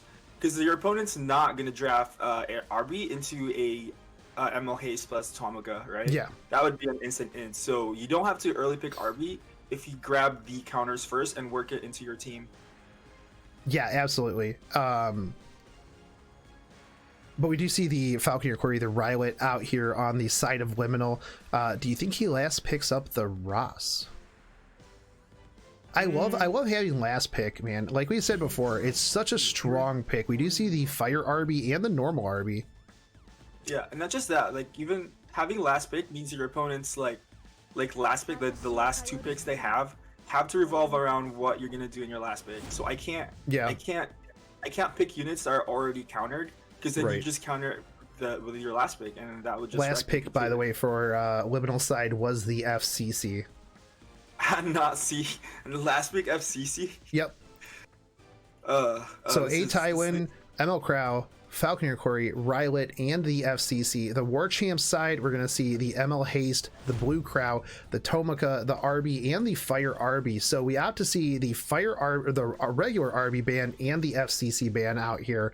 I think the War Champs should have banned the Flurry. I don't know actually how fast this Flurry is. Maybe War Champs has more info than I do. But if this Flurry outspeeds this Tomica, which it does. By quite a long shot. Yep. That Tomica is going to be in a lot of trouble. Yeah. Unless War Champs is relying on that 15%. I don't. Which does not come through the RNG of War Champs, but he does at least get the double up here, and that Falconeer Quarry is already in a hurt spot. But this is definitely a dead Tomica. Yeah, like I don't think the FCC ban was required there. I mean, that was he has Flurry for sustain as well, but like I feel like the FCC wasn't that impactful than his Flurry here. Relying on the 15%, probably. You're probably joking, I assume. I hope you were joking. No, you just definitely put your faith in the 15%. But we are going to see this Falconeer Quarry is going to drop. That's going to mean an extended debuff immunity there for the Kayron, and I don't know. Maybe one has this actually. Ooh, that was real close there because that ML Haste is going to kill that Rylet. You have Kayron under immunity. Your Haste is going to, like I said, kill this Kayron or this Rylet, and now you have A Tywin and ML Crow to counter 3 people. You don't have much in the way of well, the Kayron does have to AoE swipe now, but opts to. Maybe he just knows that even through miss, this Kayron is going to be able to kill the Rylet. Rylet gets an S3 here though. Gonna heal a lot. Probably gonna hit this Kayron to pop it down. Yeah, drop the immortality. This way, not only that, but he gets a lot of health back, right? Because it's going to be a squishier target than the other ones. And the problem is, though, is now you are going to have to, you cook the A Tywin.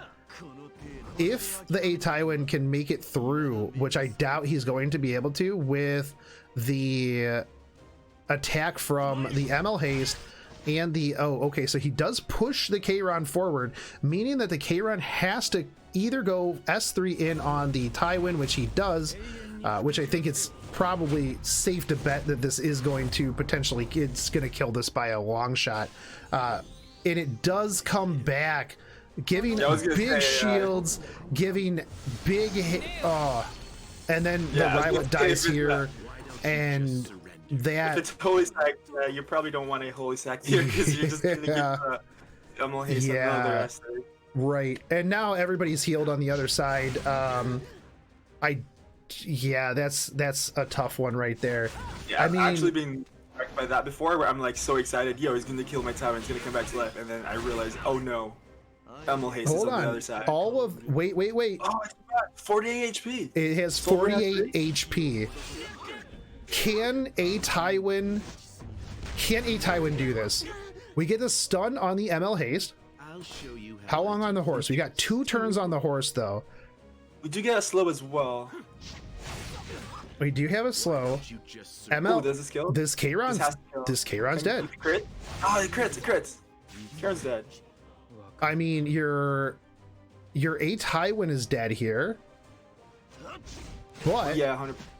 you have the horse coming, and you can soul burn the horse. And this ML Crow is real fast. Let's have some fun. Opts not to All systems Kill the Tywin, but he can just kill the Tywin with the ML haste. yeah. I think he was banking on the provoke there. This is going to be kind of rough though. You've got 3 turns on the ML Crow, but you have 1 turn on the blue Crow horse. So this Crow has to lap twice. I think he will. Unless he gets stripped. He does not strip the speed. Nope. Here comes the horse. Ah, GG. GG. That was actually crazy. I was just like, yeah. That was a 3v4. Tomoka did nothing there. Actually, Yeah. Tomoka did so much damage in the flurry. That double up in the Tomoka flurry just killed the flurry pretty early. Right. So War Champs taking first round. That was actually a really solid, fun fight. A little bit back and forth. Yeah. So let's see how they switch this one up this time around. Still haven't seen the Charles. Still sad. I know. Where the Charles at? Where the Actually- Charles at? Oh, there's the Charles. In the Charles pre-bans. Liminal pre-bans the Charles. He knows that War Champs would need to channel the power of the War Champ of the Charles. Watch us grabbing this Emil Haste again. Man, I'm really sad I did not pull Emil Haste. So a lot of people didn't pull ML haste because initially everyone was like, yo, this unit's kind of doo-doo. All you'd exist for is to counter Arby. So I looked at his S3 passive 10%. I was like, that's broken. That alone made me think I need to pull this hero. All right, so Liminal picking up both Crows. War Champs going Grabs with the the flurry ML this haste, the time. flurry, and the Tomoka right out the gate. Grabs one of Liminal's speed contesters and grabs the Tomoka, which is countered by speed contesters. So that's a pretty good combo there. Right. We are going to potentially see this A-Ross come out, though.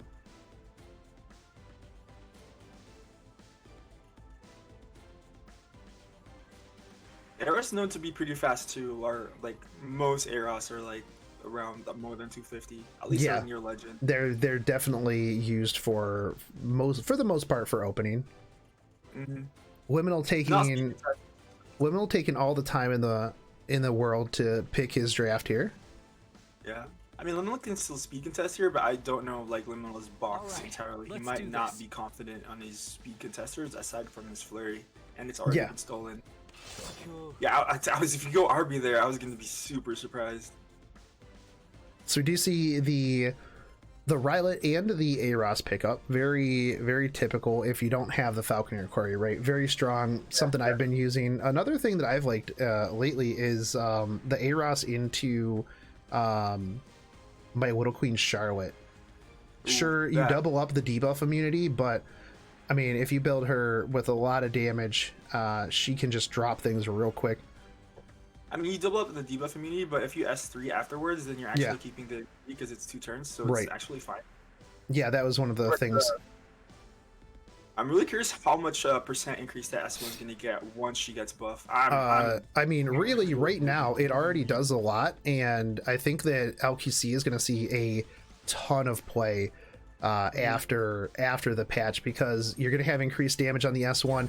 You're a literal walking adamant shield, and now you just do defense pen like drink damage afterwards. Yeah.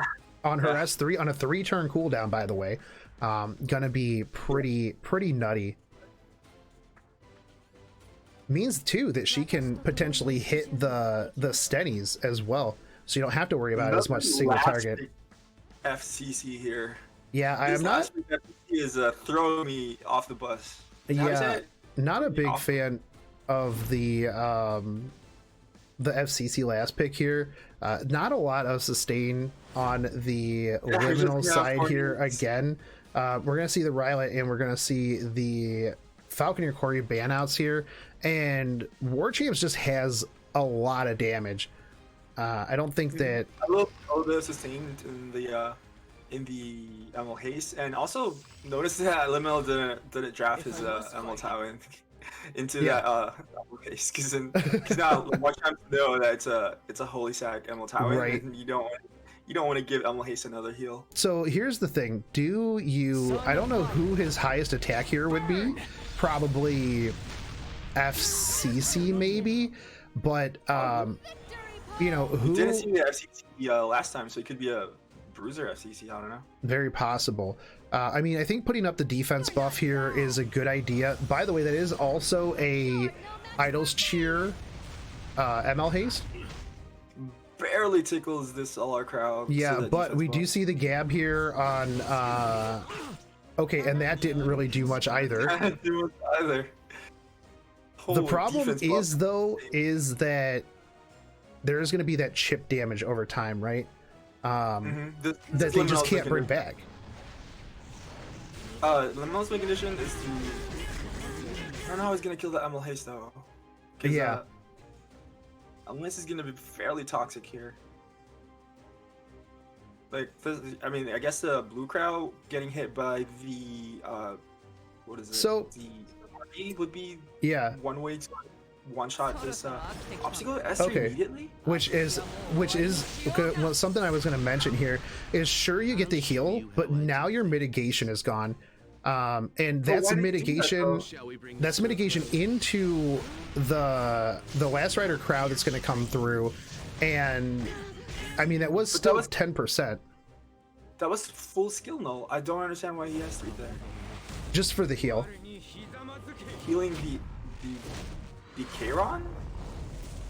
Yeah, in the RB so that it stuck around, I guess. I don't know. I think that was a weird play there. Maybe once the maybe knows that the RB can't get, I don't know, maybe wanted to waste more time on the RB. I'd have to ask War Champs what his play was there. Did he run out of time, or did he run out of time? Because that was pretty close. Gonna do some damage here to the A-Ross.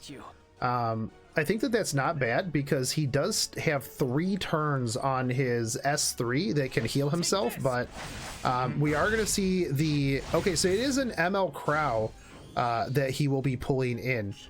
No gab there. No gab there, yeah. I mean, LR Crow probably not the best because like you just get another speed buff, which doesn't really matter. Right. Is going to be, this will be really good if the FCC can provoke the he does. Okay, this means that he cannot cook the Ross here, and I think that's what they were doing, was they were working down the Ross in order to be able to Kairon cook the Ross after the defense buff with the immortality, but that's just not going to happen here. Now the Tomika still can kill the Ross here, and I might be behind you because the Ross ran out of defense buff, but Tomika also ran because Tomika has S2. I don't think so because she didn't kill on S3, right? Yeah, she's not gonna have S2 because she didn't kill on S3, and she ran out of her attack buff because of that. So I don't think she's gonna kill this Ross even in a double up.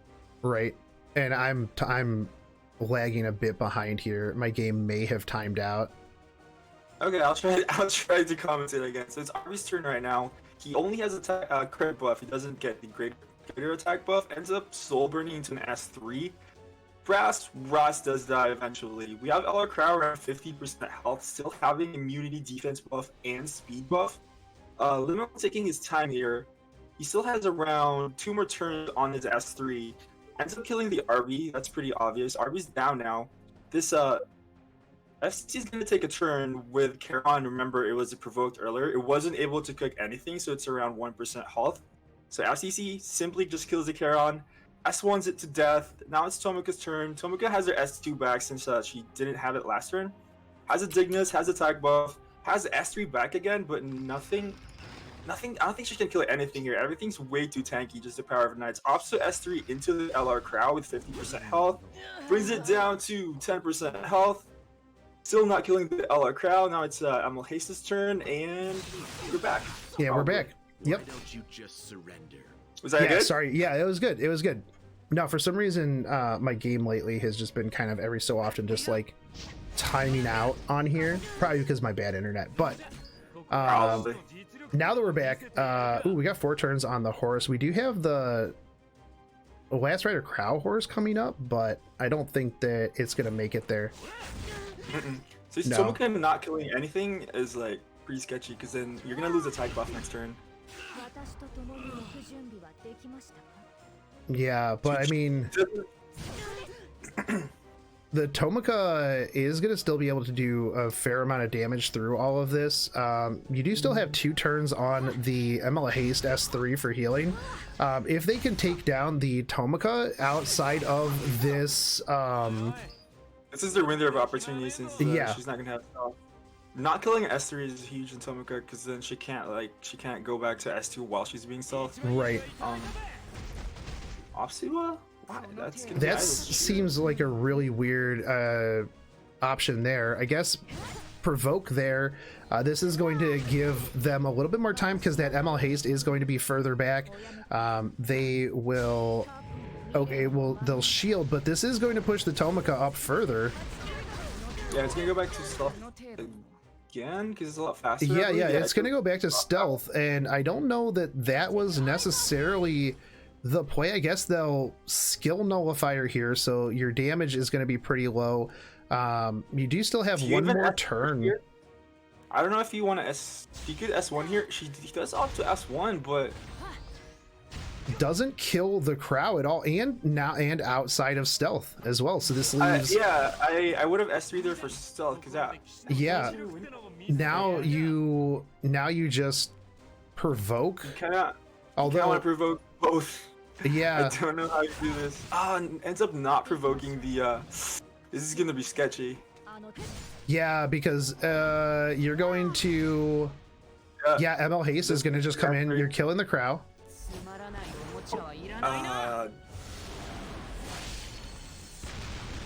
This is. Yeah, and I'm pretty sure that there's no way to come back from this because you're going to be in stealth. Sure, FCC can cycle the S3, I guess, but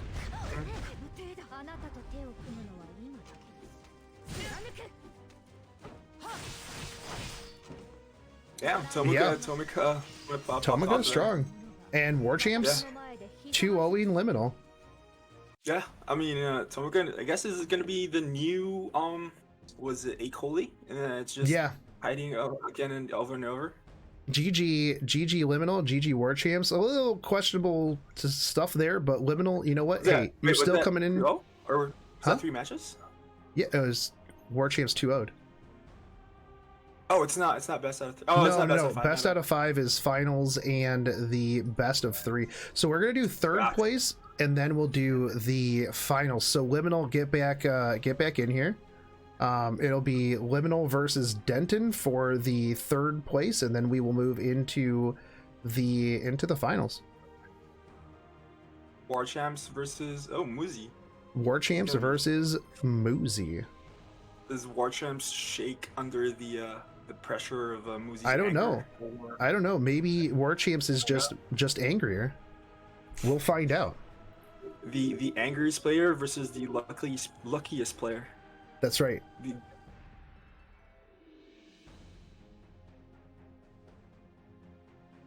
Young target Shaggy got the DDoS.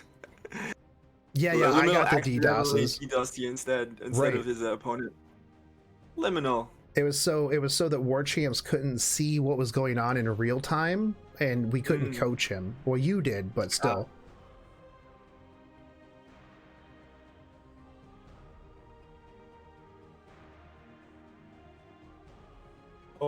how do you say that? Omi's Bravo? Ome? Omios Bravo. Also, I am lagging. You are roboting out real hard. Hello? Hello? Am I lagging? I Probably you. yeah. Hold on one sec.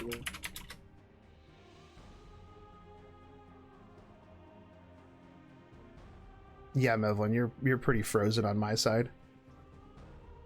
Is it me or is it you though? I don't know. I'm checking, Mevlin. Calm down. How am I supposed to? By the way, just throwing this out here, if you ever are in the market for a new ISP, if you're looking for somebody internet wise, don't ever get Suddenlink, because Suddenlink is absolute garbage. And no, it was definitely me. I'm probably getting throttled to like 1 Mbps. That's not good. Yeah. We'll get back in here. Let's do this.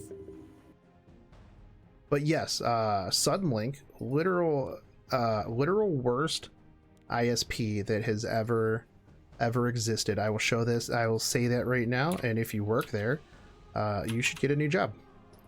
It's a bit harsh. But okay, we're back in here. It looks like you stopped roboting, and I think that we should be good to go. So Frost, whenever you want to fire this up, we will be solid. Sweet.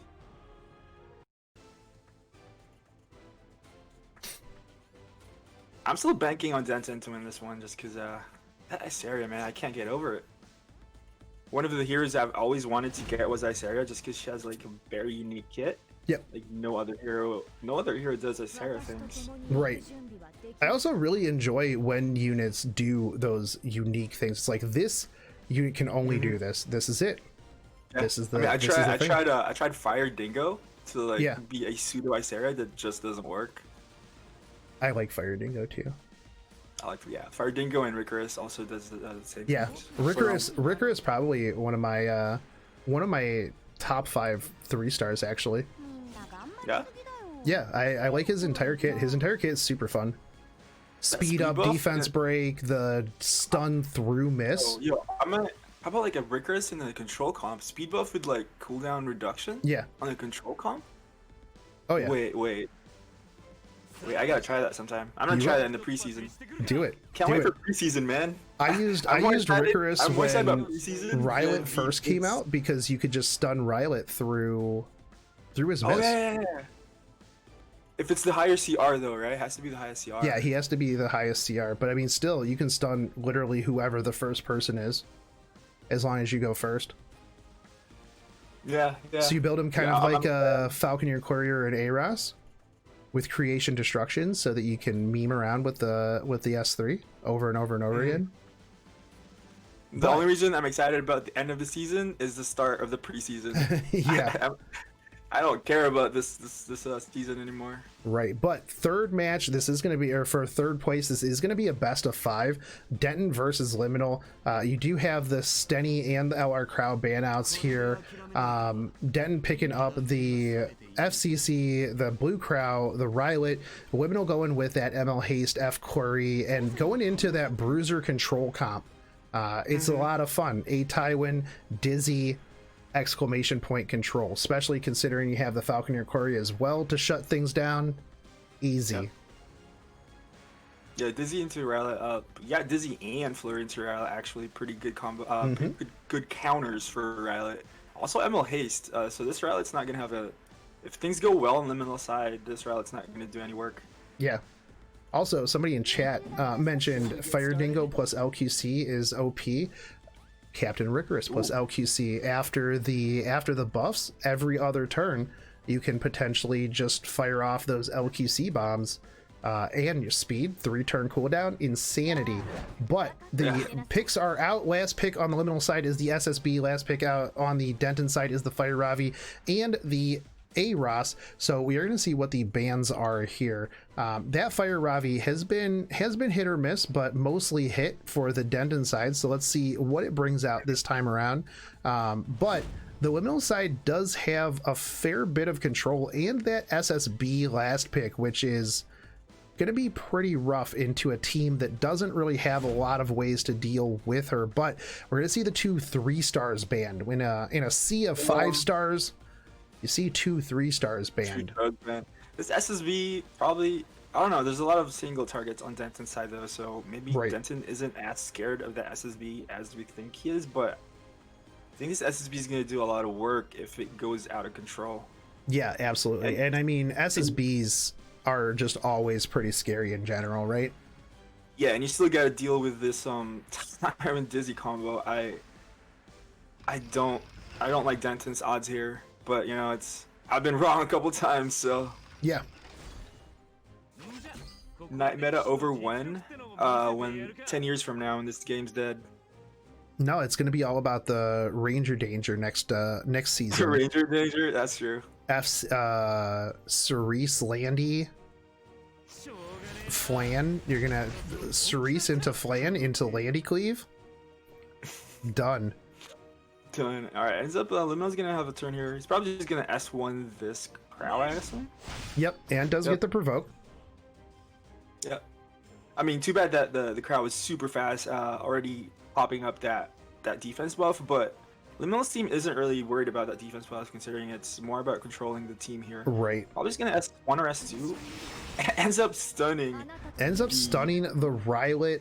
Doesn't strip any of the buffs there. Counter attack. Does this continue to stun? Okay, so there goes the evasion. Gets the evasion back though. Right. BM haste. Probably not gonna do anything here. Just gonna S1 probably one of his defense buffs, I assume. Yeah, I mean, I feel like you would potentially hit the ups to S3 here. I think he timed out there potentially. I can't really. It was at 0. Into the Rylet. I mean, the Rylet not taking much damage there, but we'll see. Do you just go in on the haste here? Okay, and this is an Idol's Cheer haste though, so that's going to be a little bit rough because you're going to be pushing up that SSB, and SSB, if you'll just rips the S3 here for the unbuffable, unhealable, and the extra charges. Ooh, no unhealable in the Robbie though, so this but going to be able unbuffable, unhealable on to the Rylet. Definitely real big. Unbuffable. Yeah. Also, Dizzy. Wait, how did Dizzy get? Dizzy. Yeah, but the thing is, did someone hit the 8-time win? Very possible. Oh, the crowd was provoked. Yeah, the crowd was provoked by the time. Crowd was provoked. Yeah, this is how Liminal wins. Like I said, if Liminal doesn't get like super yeah, and that's a lot of debuffs. And so now you come through with the crowd. Or with the Tywin, and only one stun, but you rip off the S3, and even though it does hit and does crit, you do have attack down on this, and it doesn't heal anything. So yeah. This is a Christmas tree of debuffs. Even SSB like landing all her debuffs as But well. Ravi doesn't really care either, and opts to just hit everything. Does get the cleanses there from the stuns, but yeah, this is definitely not looking good. That is a whole mess of buffs there, debuffs. Exclamation point control, and the first one is going to go to Liminal, but we've got potentially four more matches.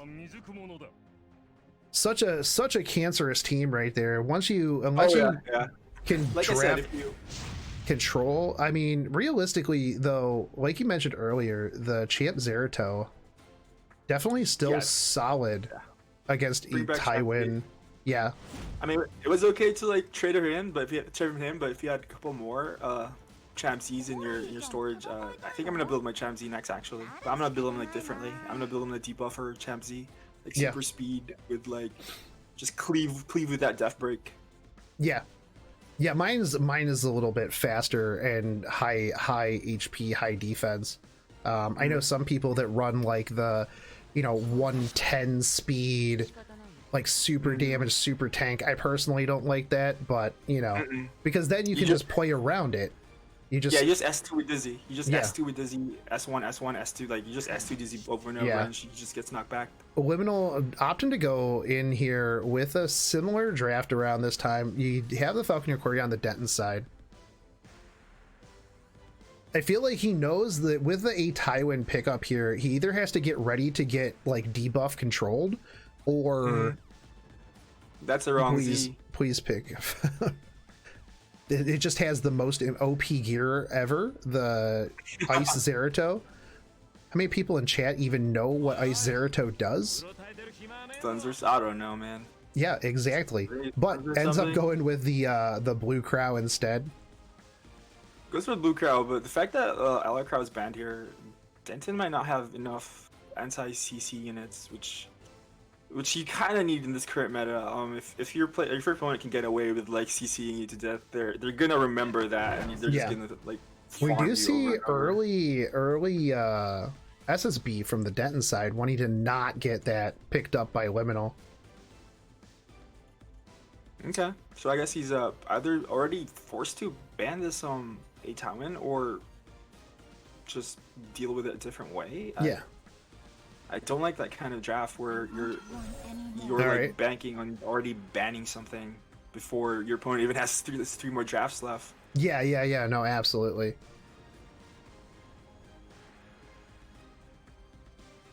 I mean, Denton still got the Isera, but sadly, I don't even think we it's do see the like... Rylot and the Rowana come out here. The problem is even if Denton drafts the Fire Ravi to deal with the, let's say, the Rowana, Liminal already knows that is a counter attack Fire Ravi that is gonna just pop off quite a bit here.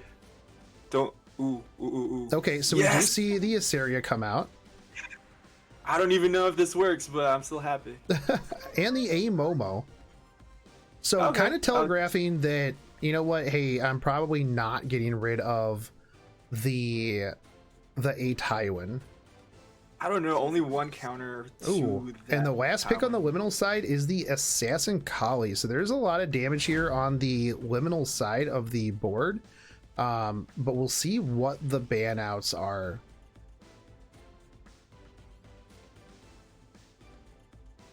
Well, I didn't see that one coming. Yeah, little surprising. You'll find out in 3 seconds. So an SSB and an A Kali ban out here, meaning that the Rowana is not gonna do much, right? Yeah, I don't understand the SSB ban just because you have A Tywin and Rowana to deal with it. If your Rowana was getting banned, A Tywin can potentially deal with that SSB like after she loses her immunity. Yep. And which is probably the case because you have a heal from your ML haste, so it's I think SSB wasn't the ban there, but let's see what happens. And so you are going to see the Falconeer Quarry come out on the Rylot. Rylot's going to get provoked, not do too much here. Does get the blind in, but doesn't matter. You're going to... Who do you push back here? If you hit the Tywin... Just a reminder that Isera is actually high damage Isera. Yeah. It's a bruiser Isera, so Denton did have damage, but I don't know if Liminal knew. Maybe that's why he banned the SSB, because he didn't know that Denton's Isera is going to deal a lot of damage here, but... Right. Now, the thing here is that you could have pushed back the Rowana, but you don't know if it's a Stella Harp or Rowana, right? True. What did we reset here? Did we reset? So reset the Falconeer Quarry. That's actually pretty cool with the Iseria, right? Because you just have birds on birds. Just nonstop birds. Is going to go in here on the ML haste. Resists everything. And it is that Idols tier too, so you can't really focus on it too hard. I almost feel like you potentially poke the Rowana just to see if it's Stella Harpa, if it's Touch of Rekos, and then just kind of go from there. But at the same time, you've got this A Momo that's going to be able to keep everybody up as long as they don't get bursted, right? Yeah, I don't see it getting bursted though, because Amohis already uses S3. Yeah. didn't he? Now here's the nice thing, and that's a proof of valor Iseria too, so it's not going to die very, very fast.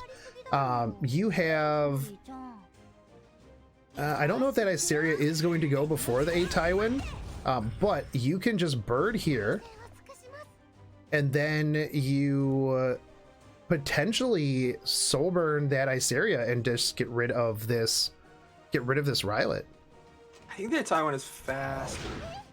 I believe It's going to be by just a little bit. Now the thing is that A Tywin most likely going to just rip off that S3. They are going to do some damage here, but Moonlight Dreamblade put in work. Now you do kind of have to either, if you rip off the S3 here to stun the Iseria, okay, doesn't land the provoke, and this is going to be a soul burned S1. Does Dreamblade mix? No, it's dead. It is dead, and now it is 4 versus 3.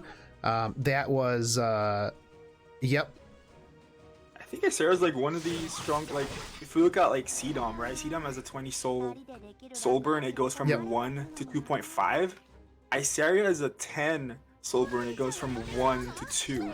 Yep. And I feel like that soul burn and like CDOM is stronger, but the fact that it's only 10 souls and it goes like double, that's actually crazy. Yeah, and like here's the thing too, is if this Tywin can't stun and lock down the A Momo, that's GG. Yeah. So we'll find out here if anything lands on that A Momo, which it doesn't. You have the healing from Falconeer Core, you have the healing from A Momo, just gonna cleanse all of those speed debuffs, and I mean you just take people down from there on out. I mean, I guess you can just lay in some damage here onto the A Tywin. Once the 8, and that's a lot of damage from that S1 onto that A Tywin, and yeah, at this point, like once that Tywin goes down, there goes your win condition, really. Yeah. Like I said, that SSB ban was probably not the best ban for Lamella. Yeah. Just because you still have, even if he bans your Rwanda, you weren't 100% gonna lose because you had a Tywin. Yeah, and the other thing too is like you can endlessly reset birds or a Momo or pretty much whoever it is that you need to reset. Now the thing is, even if Liminal were to say, let's say, take out that Iseria, right? You still have the blue crowd that eventually will be able to horse once Falconeer Quarry gets into like later in the game. But I mean, I don't think that that's going to matter because this Iseria is really chunking that A Tywin down real hard. Yep. And the proof of valor with the defense buff is just going to make it so that, you know, you have a lot easier of a time. Does actually land both onto the Rwanda here, and I think that basically just setting up the I don't know that was the best idea to go in there, because now the Rwanda can just put up the revive buff. I think that the play was leave the Rwanda where she is, and then you just soul burn the Tywin, and then you just Yeah, I think Liminal is in the worst situation for Rwanda too. Having Rwanda without SSB on the other side, almost basically a dead unit. But here's the thing though, is the Iseria has reset, so you can reset the bird. Has S3, so that A Tywin is definitely deado. Mm-hmm.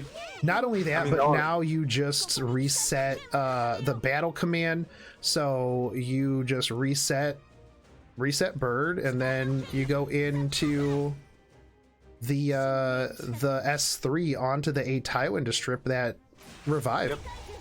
Strip the revive. I mean, Lamilla's only the win condition there is landing stun and probably slow on the Amomo, but Oh, and and his holy sacrifice, obviously. So Denton may have known that, seeing as Liminal did show that in the War Champs fight. Right. But regardless, yeah, this is not looking very good. Because right here you can Soulburn Bird into the A Tywin just to make sure that he doesn't rip off the S3, which he does have. Feel like that would have been the play, but doesn't even care. He's so confident in his Amomo resistance that like if this does not hit Amomo, I don't see you having a yeah. Wait, was that Stella revive buff, Harpa not too? holy stack?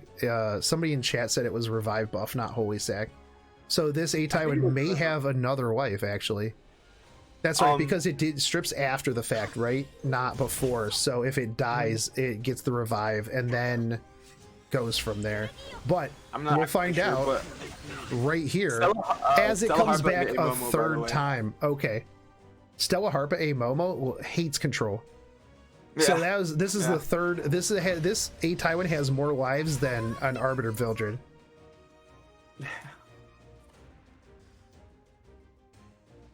You have 2 turns on your one at S3, but you have Blood Moon Haste S3 here. You do Blood Moon Haste S3. Anyone? I feel like they're just gonna start working further on this. Oh, it does not kill, and the A Tywin. I was gonna say. Yeah. Are you cutting off? I'm not sure, but it's a proof of valor. Isteria, and that proof of valor works on the haste S3. Yeah, even though because it is damage. Yeah, it is damage reduction. It goes down to 15%, right? 15% I believe damage. so. Yeah. But I mean, at this point, you are going to S2, heal a little bit here. It is Stella Harpa, so that S2 is not going to be healing for much. But I feel like you just ignore. Yeah, I was going to say you just ignore the A Tywin here. It's going to get a shield, but you just soul burn that Asaria.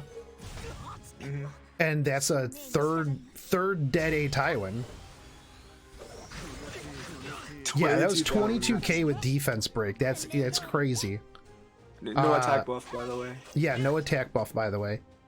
And yeah, I think that right here, I mean, that is game. You're gonna get. Does A Momo have the no, does not have the S3 heal there, but I mean, at that point, then it's just a matter of waiting for Crow to be able to do his thing. So it is 1-1 now. It is 1-1. Wonder if Liminal is gonna shake things up this time. Knowing that Denton has a Momo, and yeah, it looks like that's the only counter to control that Denton has. Liminal can potentially just pre-ban a Momo if he wants to, and then just go heavy control and see if that works. Yeah, it'll be interesting to see how they change their draft there. The first round, the control was just super good. It did work like instantly. But you know, now is that something that, you know, that Liminal is ready for? Is that something that Denton is ready for? Kind of showed his hand there with the A Momo. So we'll see if they switch things up. Liminal going with the ML haste yet again. Denton picking up the Falconeer Quarry, the Stenny and the Crow bands out for sure. Liminal taking the blue Crow this time around, but I don't think that the blue Crow was really that important last game. But Denton does take the A Tywin, so we'll see if he is doing some sort of reverse control team now. Ooh, Isteria with actually no, it doesn't really matter, but I guess Isteria with like, A Tywin. You could S3 turn 1 and then like cycle turn 2. Right. Yeah, that would be pretty good. You wouldn't have to worry about that, and then like you could, if anybody slips, you just reset it again. Yeah, exactly. So we do see Liminal pick up the A Ross this time around. Oh, Shogun, it's your birthday? No. Happy birthday, man. It's Flash's birthday, actually. Another A Ravi. A Ravi showing like not good results in this tournament, but actually showing up, yeah. And then here Denton says, you know what, I'll answer your Ravi with my Ravi. So we'll see if that works. If that works for him. I mean, so far Ravi has been the better Ravi. That's absolutely true. So best counter to a Ravi, guys, is a Fire Ravi. That's right. No Kappa. And we do see the Ruel come out at the end there. I'm not liking Liminal's odds here, but unless if that Ravi is like a slow counter, what's the word? The anchor? Are we gonna Thomas see? anchor? Are we gonna see a? I was gonna say the counter attack Car 6 Luna. No, but we do see the Dizzy come out here at the end. Also, no chat. It is Flash TV's birthday. He always tries to blame. He always tries to deflect his birthday onto other people's birthdays. Okay, so we do see the Dizzy and the Falconeer Corey banouts here. I'm liking Denton's side, but at the same time, there is a fair to moderate amount of damage here on the Liminal side as well.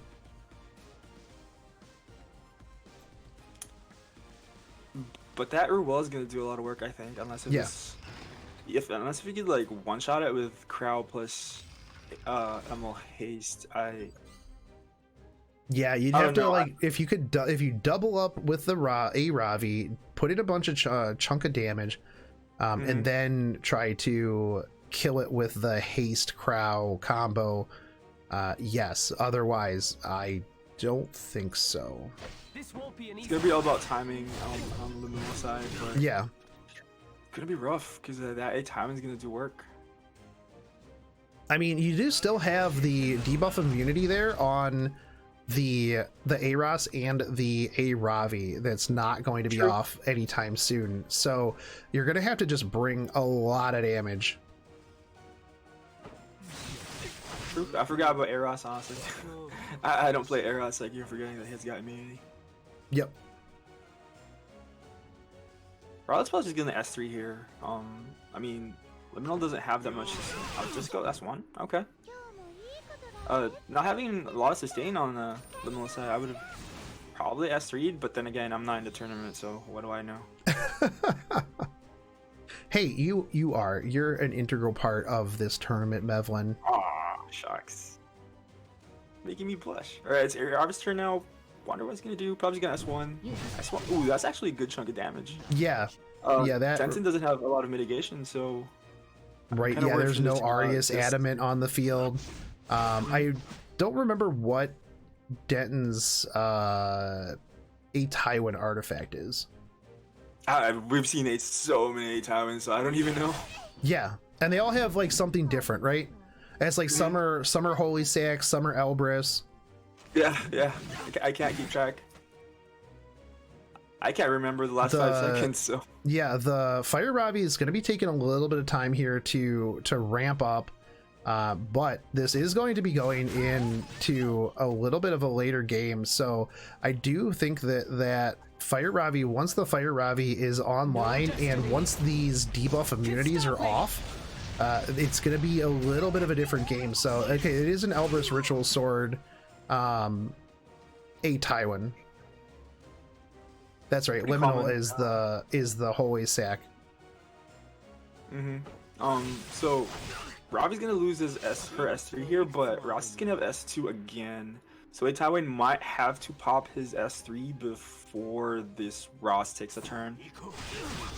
Oh, ends up provoking it. Okay, Yeah, so now he that's- doesn't have to. Yeah, that's definitely big, and that allows the engine to start, and the just S3 and herself here. Yeah. Yep. Yeah. Will S3 herself, did she have, okay, S2 was down, yeah, and that is a little bit scary because that Ravi does have some big chunk damage. Goes in on the Tywin, but here goes this. Let's see how many slows and stuns we get. Ends So up not hitting triple- anything on the Crow, but Yeah, Crow doesn't have anything here though, and that Crow's still fairly healthy, so it's probably fine. the slow on the Aravi and the Ross, I think, are really Oh, big, yeah. Definitely. because Especially that the means, Ross. yeah, and there's the stun. So we're going to be able to lock down this Ross, and I feel like that's who you kind of focus on right now, because then your debuff immunity is gone. Not only that, but then you also don't have like the combo, but there is a lot of mitigation on the liminal side, and they're not doing a lot of damage here. Yeah, I think Denton is saving his S3, waiting for this defense buff to go off, probably this turn, and he'll probably pop this Ross straight off the bat, especially now since we just hit Frenzy 3. Frenzy 3, we do have the Blood Moon Haste S3 here though, which is probably going to be used to heal the A-Ross, but at the same time, then that does get rid of a little bit of that mitigation, right? Defense buff is back up. You are going to be able to cycle that quite a bit here.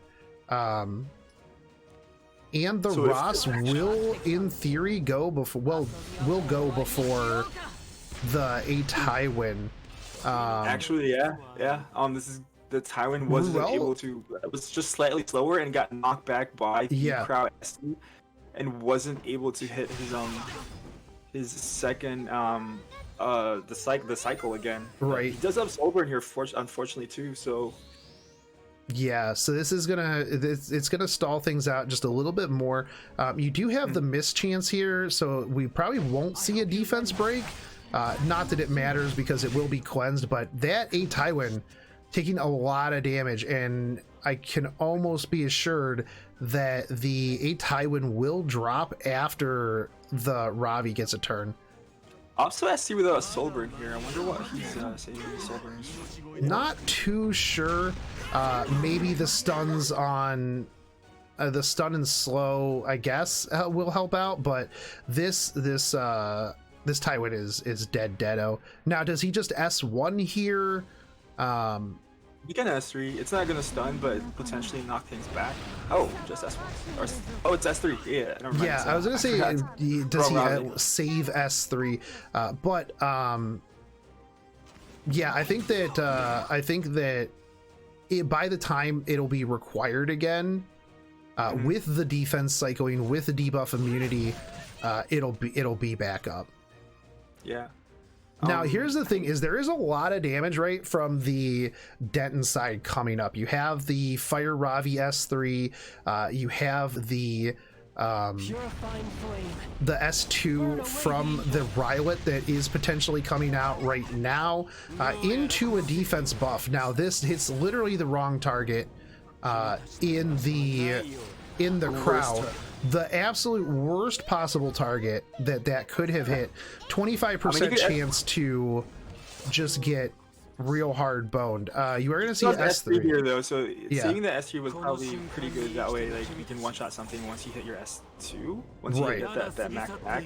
So yeah, the fact that it does die. All right. So that was, you know what? This is why we're casters and not players. I mean, I was saying that it was a good thing he saved his S3 since the beginning. What do you mean? Yeah, the thing is, too many people with Rylet, right? They just immediately go out the gate, boom, S3. When a lot of times, unless you know that you are going to be able to kill, it can be a potential big waste. Yeah, I mean, understanding your team too, your team comp, that you weren't in the back end here because you have the sustain, so you gotta understand, like, you know, am I under pressure or am I not under pressure? And this might kill the Rats with a Soulburn. Ops to S3 instead. If you see a couple stuns, this will completely change the game. You do see 2 stuns on both the Ross and the ML Haste. ML Haste probably the bigger target there, because he was just about to S3 since... No, he doesn't. Never mind.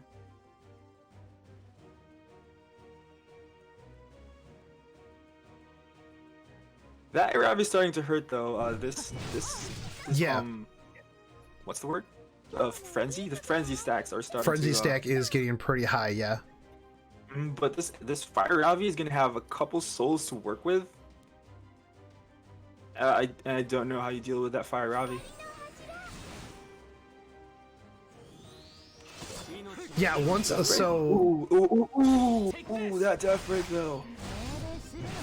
Oh, yeah, that was real huge. But the counter attack heals back and gets rid of the death break. We'll burn the Ravi. Yeah, God, and that's a hit was dead insane. that's a dead A Ravi. The modifiers on Ravi's S1 on Soul Burn, once you get to like late game, just it's dead. It doesn't need attack buff, doesn't need defense break, and Ravi pulling out yet another win. So that is going to be 2-1. Denton, we still have 2 matches left though. Let's see, can Liminal pull this out? If Denton wins this one, we are good. Why did you leave, Liminal? It's best of 5. Liminal, please. Liminal. So that Soulburn is equivalent to a C-Dom Soulburn. Yeah. That's expensive. Yeah. Yeah, it's a lot of damage. Yeah. Liminal headed back to farming, trying to maintain his legend ladder board, but he needs to get back in here. He's got 1 to 2 more rounds left to play.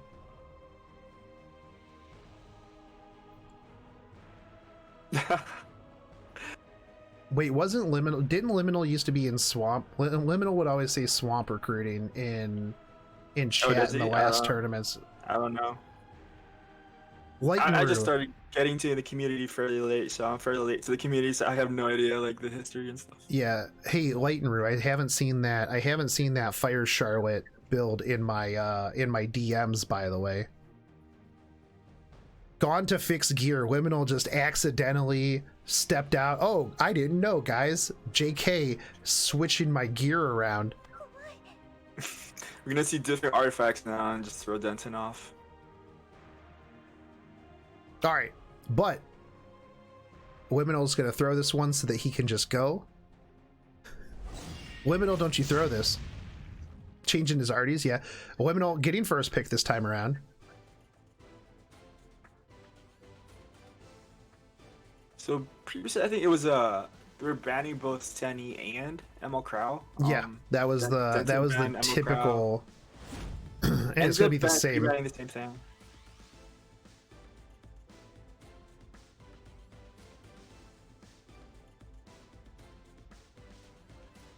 Green Armin, actually a unit that I really want to build. I know there's so many units I want to build too. Like I want to build green lots.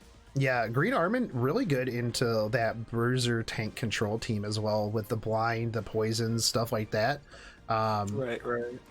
If you've ever ran into Fan, the Kizuna Eye player, his name is Dead Inside in game.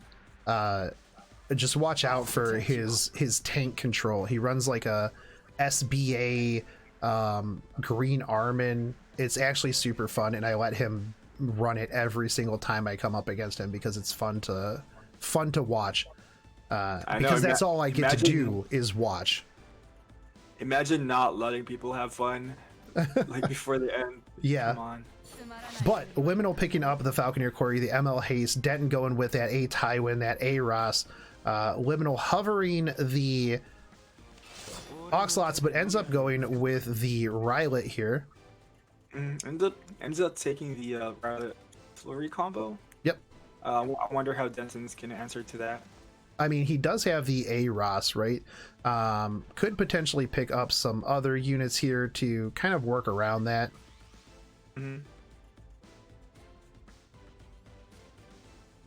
Yeah, Ruel. I was gonna say I know my coach, but like Ruel is probably a good answer to Flurry Rylet. Assuming you're gonna ban Flurry though. Right. And goes with the Fire Ravi yet again. Yeah, fairly strong pick. Just very independent. Like she's also, I feel like the reason why she's winning is that not a lot of people kill her before she gets max stacks. I wonder. The thing is though, is it's hard to kill a tanky Fire Ravi early on. We saw earlier that Ravi just counter-attacking like an absolute madman. So yeah, definitely. If your Ravi is built right, it is very hard to kill early on. We do see the Tomika come out from the Liminal side here. Probably gonna grab the RB then, or not. Actually, he's gonna have too much deep dash. I wonder. If he grabs, he doesn't have to grab RB, but I don't understand the Tomoka pick though. Otherwise, yeah, he does did pick end up Arby. But how does Denton answer to this? Because there is a lot of damage here. Oh, he answers with an Assassin Sid. Now, I don't know how fast that Assassin Sid is. I don't know either. I just instantly banned Assassin Sids just because very my draft. Yeah, very typical. I just go, oh, if I'm trying to speed contest and which I mean, I'm never trying to speed contest because, well, I can't, but if they put an Assassin Sid in, I just assume it's just like Judith, level 40 Judith, where it is like 900 speed, and there's no way that my Papega speed contesters are ever going to be able to catch up to that. Yeah, so Denton bans the Flurry because he wants to speed contest with Acid to make sure that Acid takes the turn and kill that Tomoka, but Liminal just ends up countering the Acid as well by banning it. So Tomoka does end up getting first turn here, and a first turn Tomoka is so scary. Yeah, the problem is you have a first turn Tomoka, you have a first turn Rylet, and you have the first turn Arby, so that's a lot of damage. I'm pretty sure that Denton is going to need some flex tape after this. Obstacle for the Emerald Tywin. Wonder if he could just one-shot that Ruel, but I guess he wasn't very confident in killing I feel like the three of them, though, probably could have put in, like, a big chunk there. Now, sure, here you can kill the Tywin, but you just bring the Tywin back. Yeah, and then you're stuck with like no immunity on the units. Yeah, S3 into the Aros I don't really get, but okay. But at the same time, he's gonna S3 the what's his name, Emil Hayes here. That way he resets the cooldown, and then once if Ruel does decide to revive the A Tywin, which I think he might, just because that's too strong. Like, but then they do get immunity to, so I don't know what Denton's gonna do here. He might just opt to S2 this Aros and then res the. I don't know. Let's see. Yeah, we'll find out. We'll find out. Interesting decision. But does throw out the S3. Probably says, you know what? Hey, I'll give you your 1-turn debuff immunity. I'll give you your 1-turn big boy shield. Although, I mean, look at that shield on that Tomoka. That is a shield and a half right there. I feel like you just S1 the RB, right? You don't want to give anybody else charge. You don't want to give Rylet charges. Yeah, and then just S1 with the Ravi here. That way, you just cycle their shield, because it's only a 1-turn shield and a 1-turn debuff immunity. So you just skip a turn, let them waste their turns, and then you kill them from there. It's gonna be a bit scary because Emil Hayes does have his S3 reset. Yeah. So I that feel like this could Ross be a dead. Yeah, that's most likely a dead Ross. I doubt this this Ruel is gonna lap that Emil Hayes, because we did see this earlier, and yeah. Tomoka goes into so it does seem like they are just going to be taking this A Tywin back down. Ends up not killing not getting the proc to the dual attack, whatever it's called. Now, do you kill the Ross here, or do you kill the A Tywin? I feel like you kill the A Tywin. Kill the A Tywin. Yeah, because the Ross already did what he needed to do in putting up the debuff immunity on the Fire Ravi. So I think now, I mean, it's just a matter of just burning through this and then hoping that your Fire Ravi can carry you until you can revive again.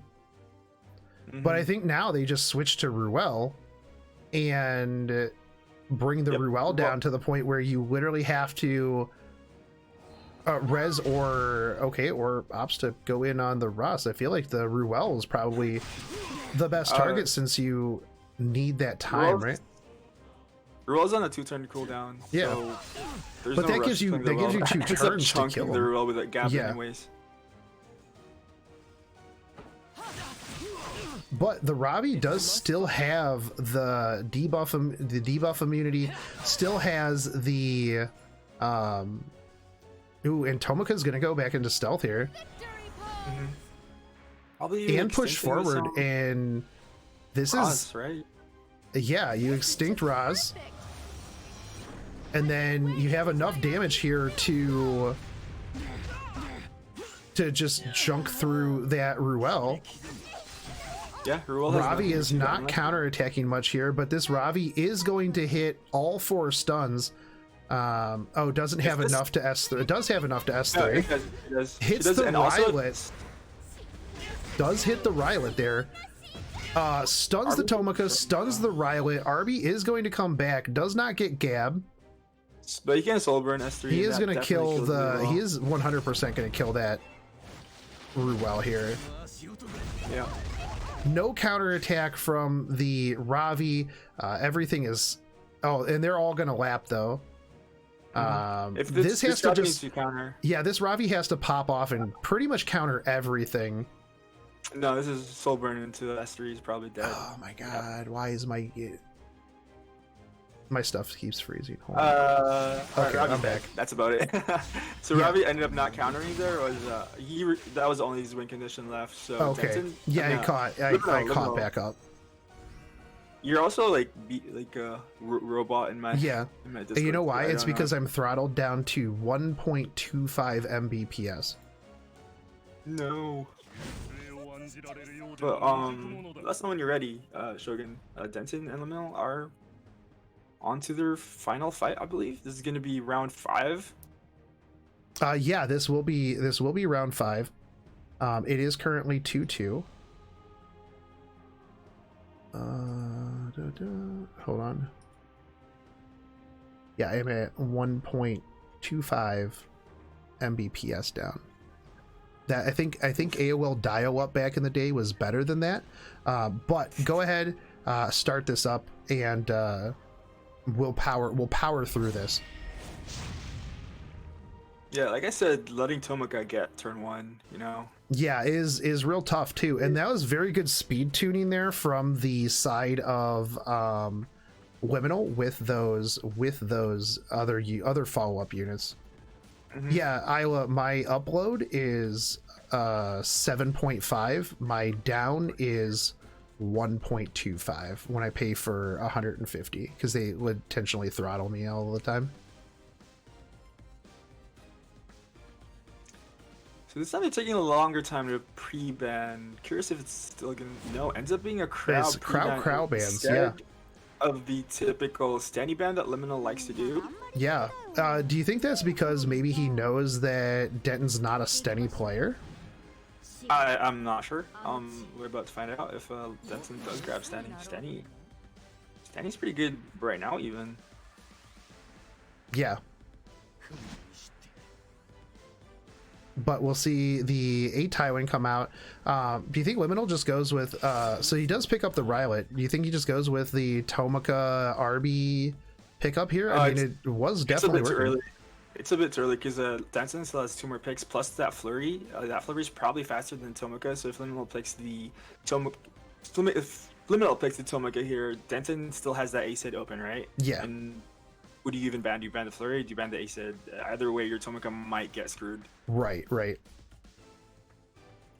Probably just coach there a little bit.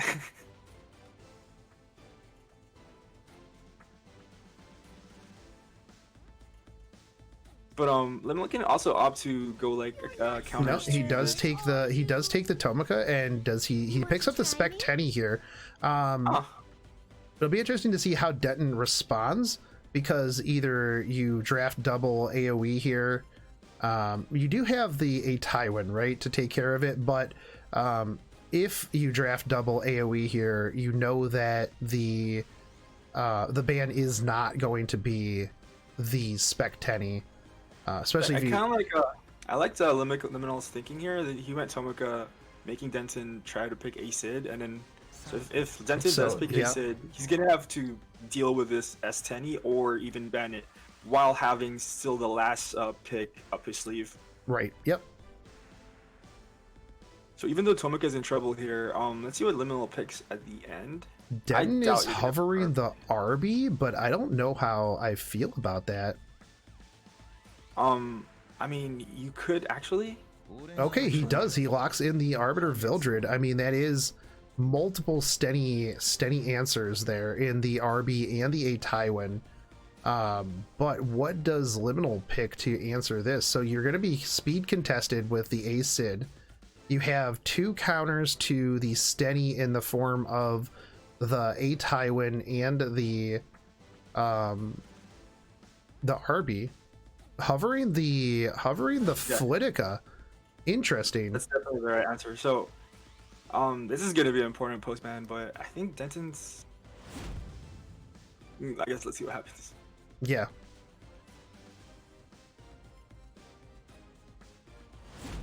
Okay, so we see a Tomoka and an Ace Sid ban out here. I don't know how fast Liminal's Flitica is, but most Falconeer queries are not as fast as Flitica's. Yeah, they both had to ban each other's like speed contesters. Yeah. Just because they both have 2, and then you Oh, just it have is. flurry. Hold on. Denton's Falconeer query is faster than that Flitica. Yeah, it is faster. Power of flurry, man. You don't need that much stats, so you can just pump as much speed. Not 15% either, so yeah, this FBC is gonna have an S3 on top of like after this before this RB gets to do anything. Here's the thing: is I think that this RB needs to blind the Spectenny. That's really what it is.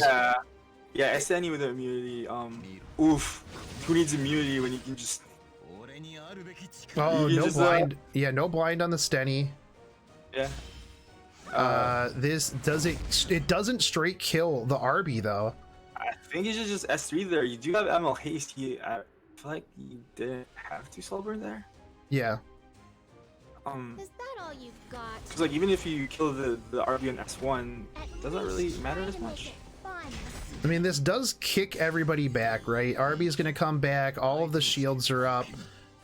This is going to be.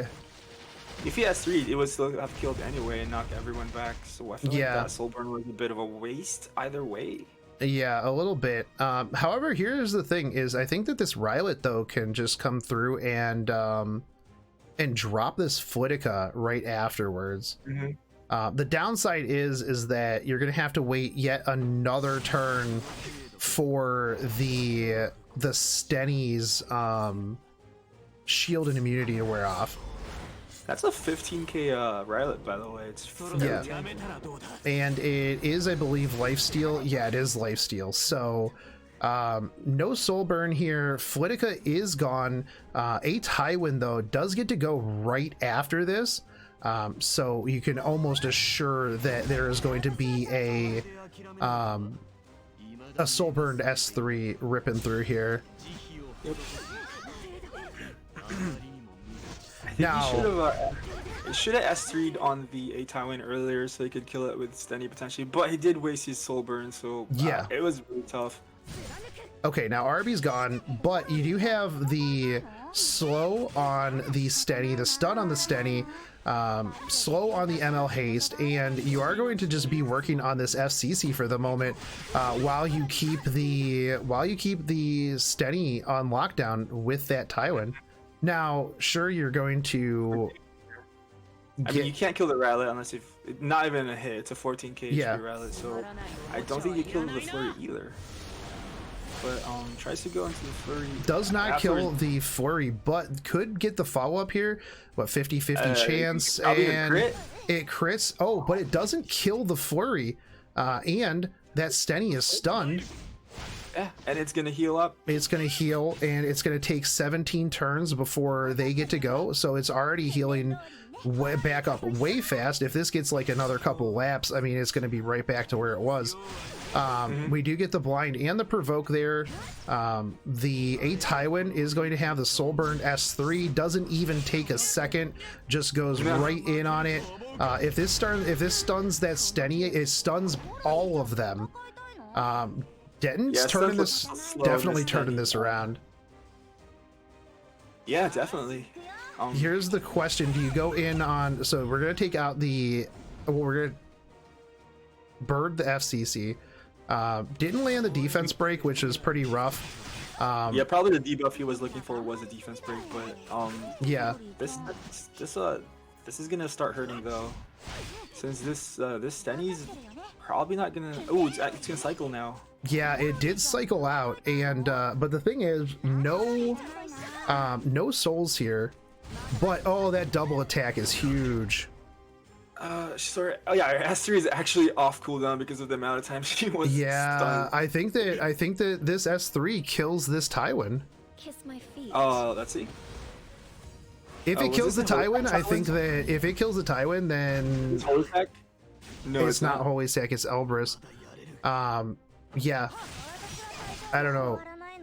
Here's the thing: is they can just finish up the Falconeer Quarry without hitting the Rylet here, and then just kind of wait on the Rylet. Now, if the Rylet kills the Stenny on the proc, then you're good, but it doesn't matter because FCC is just going to use her S3 right now. And this is going to just go into... Yeah, and it's going to go into ML Haste, so regardless, you're going to have two...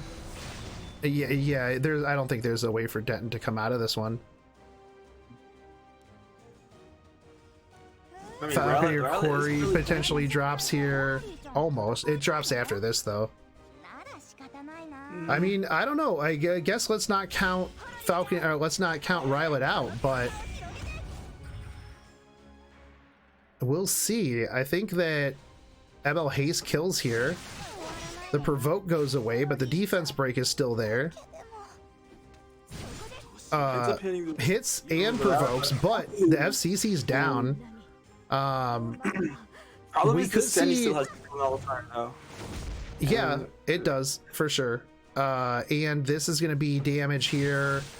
If Stenny misses, which it might, he has a chance if it hits. Oh, and dies with a double attack. I was going to say, if it goes into ML Haste, heals, and then can S3 into ML Haste yet again, That was a good game. it would be good. But unfortunately, that dual attack killing it. So Liminal will take third place. And we are going to get into the last match. This is going to be War Champs versus Muzi.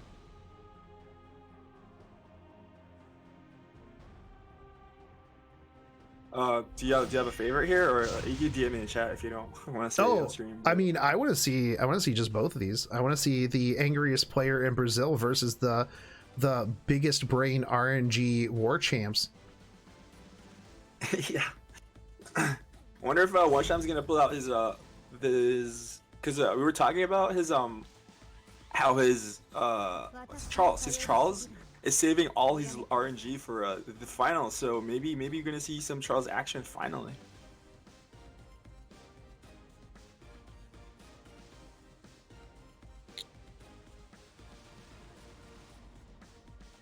Seeing a couple of Muzi, is it Muzi? Muzi.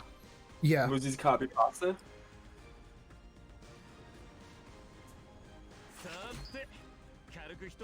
See a couple of Knights as the opener, pretty common openers, just because you don't want to get countered, and Knights are pretty hard to counter nowadays. FCC into Crow plus the flirty picks, pretty decent picks right now. All right, and another Knight. Yep. Very typical drafts here. So steals the Rylet with the Ross. That's pretty good.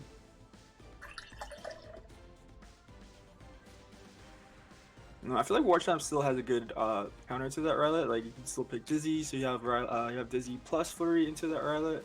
You have a lot of options here. Opts to go for DN. That's a pretty good pick considering Elecrow is pre-ban and there aren't any true damage DPS on Muzi's side yet. Yeah. Yep.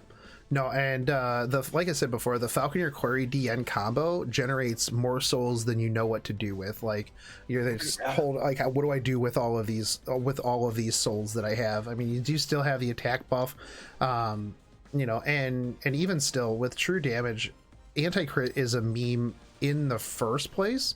So relying on anti-crit is the reason why you rage ungear your DN at 2 in the morning. Oh, please do it. Please do it.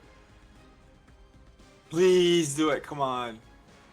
Oh, Muzi taking the Charles. Finally, we're begging for Warchamps to pick his Charles. Now I don't want Warchamps to win. The fact that you didn't pick your Charles, man, this is gonna cost you.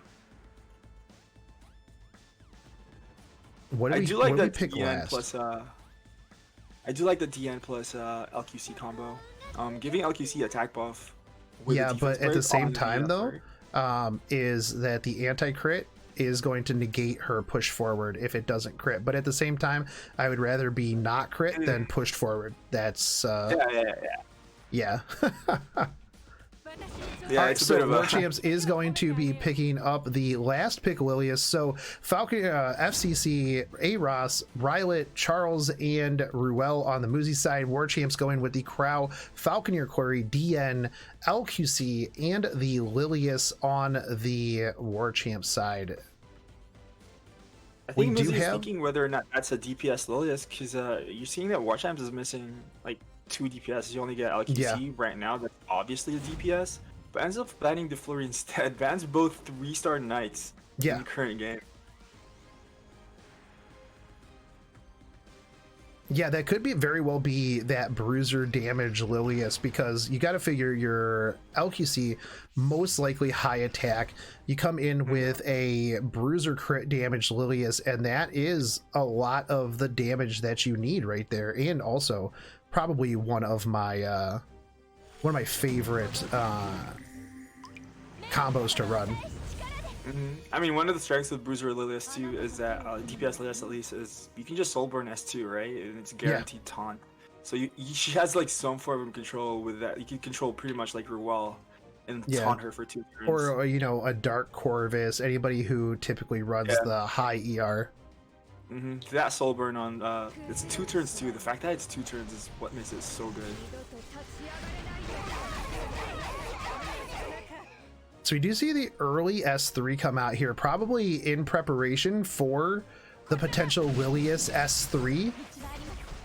I mean that Lilius S3 probably not as useful since there aren't really debuffs. I mean, like in terms of like the cleanse, right? The Lilius cleanse. Right. Yeah. No, it'll definitely be for damage and for cycling. This is the counter Charles, and doing a pretty okay amount of damage there. Not like overpoweringly huge damage, but definitely popping off on the counters here. No S1, S2. Time, though. No proc that time, but Crow obviously gonna resist that Charles given. We know Crow usually built around high ER as well. Yep. Jay's probably gonna shield here, give everyone a little bit of healing too. Probably gonna heal that. Ooh, it does end up appearing the LQC, so this Crow's a little bit more, a little bit less health right now. So potential horse later on. Reminder for future that spectator mode, it would be awesome if we could see on the overlay what health and things people are at, more data. What if they had like a tournament mode where like the person who was moderating or moderators could see all of that? That would be good. Somebody write that down and remind me after the tournament to do a video on that. I could do a video right now because this match is not going to end anytime soon. I feel like this one is going to come down to like a very lucky kill on the Ruel or a very lucky kill on the Muzi side. You know, Muzi killing one of these units. You know who would be phenomenal into these teams, right? It would be, wow, that was a lot of damage on that.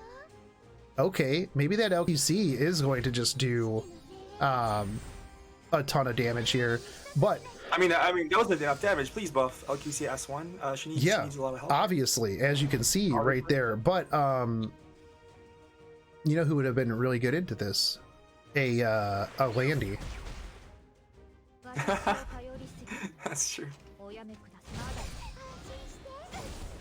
So they're going to be doing a little bit of damage here to this DN, and I don't think that they're going to be able to really hammer out this DN before it is before she can just start cycling. Yeah, I think once the end cycles and then LQC can get 20 souls, that S3 into S1 is going to be really painful. Yeah, absolutely. Probably just gonna go this FCC right now. This, I think, she has S3 right already. She hasn't used it yet, I believe. Oh, that TR almost DN died. is almost dead, but gotta start cycling now. And Yeah, the so thing you can is, have a attack buff here, and you can soul burn S3 into that FCC. And yeah, potentially S1 and kill it. yep, absolutely. No dual attack there. Probably hoping to bank on that. Now the Charles would have been able to kill this DN, absolutely, if not provoked. But is going for the Ruel. Oh my Wow, that is a lot of damage. That's a pure, like, that's a high DPS. That is a LQC, high not DPS long. LQC. So I think that Actually- is Actually, Hellcutter too. Hellcutter, right. it gives attack, right? Or It does give attack, and it also gives crit chance, meaning that you can build a little bit differently, right? You don't have to have that. And if the LQC is a little on the slow side, you're gonna get a lot of Hellcutter stacks. right. Yeah, I'm digging this LQC. But yeah, that I guess- LQC just dropping that Ruel in almost one hit. Yeah, unfortunately, my LQC has like a lot of tanky stats, so I probably couldn't get away with like one shotting that. Just throwing it out there, but that LQC is going to be even stronger in 4 days. 4 days. Yeah. Yeah, I feel like Just maybe- think too, maybe- the amount of damage that LQC did on that S3 right there is also going to do splash damage to everybody else on the field. assuming you hit dark. On the condition. Yeah. But I mean, Yeah, hit dark, Dark's really not that hard to Oh, no. hard to fight in the game, right? Yeah. Like 50% of the time, you get 50. Like you got. And like, half the S1 is going to be a lot more damage as well. Maybe they'll change their mind. Also, we see Charles critting and hitting on fire like Charles typically does. You know. Also, that soul burn in the S2 means that your soul burn in the S3 means your S3 comes back super fast. Yep. You only have to S1. Is it once or twice? Once. It's a 3-turn cooldown. Yeah, so you just S1 once. And So then, S3, yeah, S1, S1, S3 again. Yeah. Did he have S3 there? I thought he had S3 there. She had. But I guess he might be saving it for Brylet. I'm Yeah, not double up potentially on the Rylet damage. Yeah.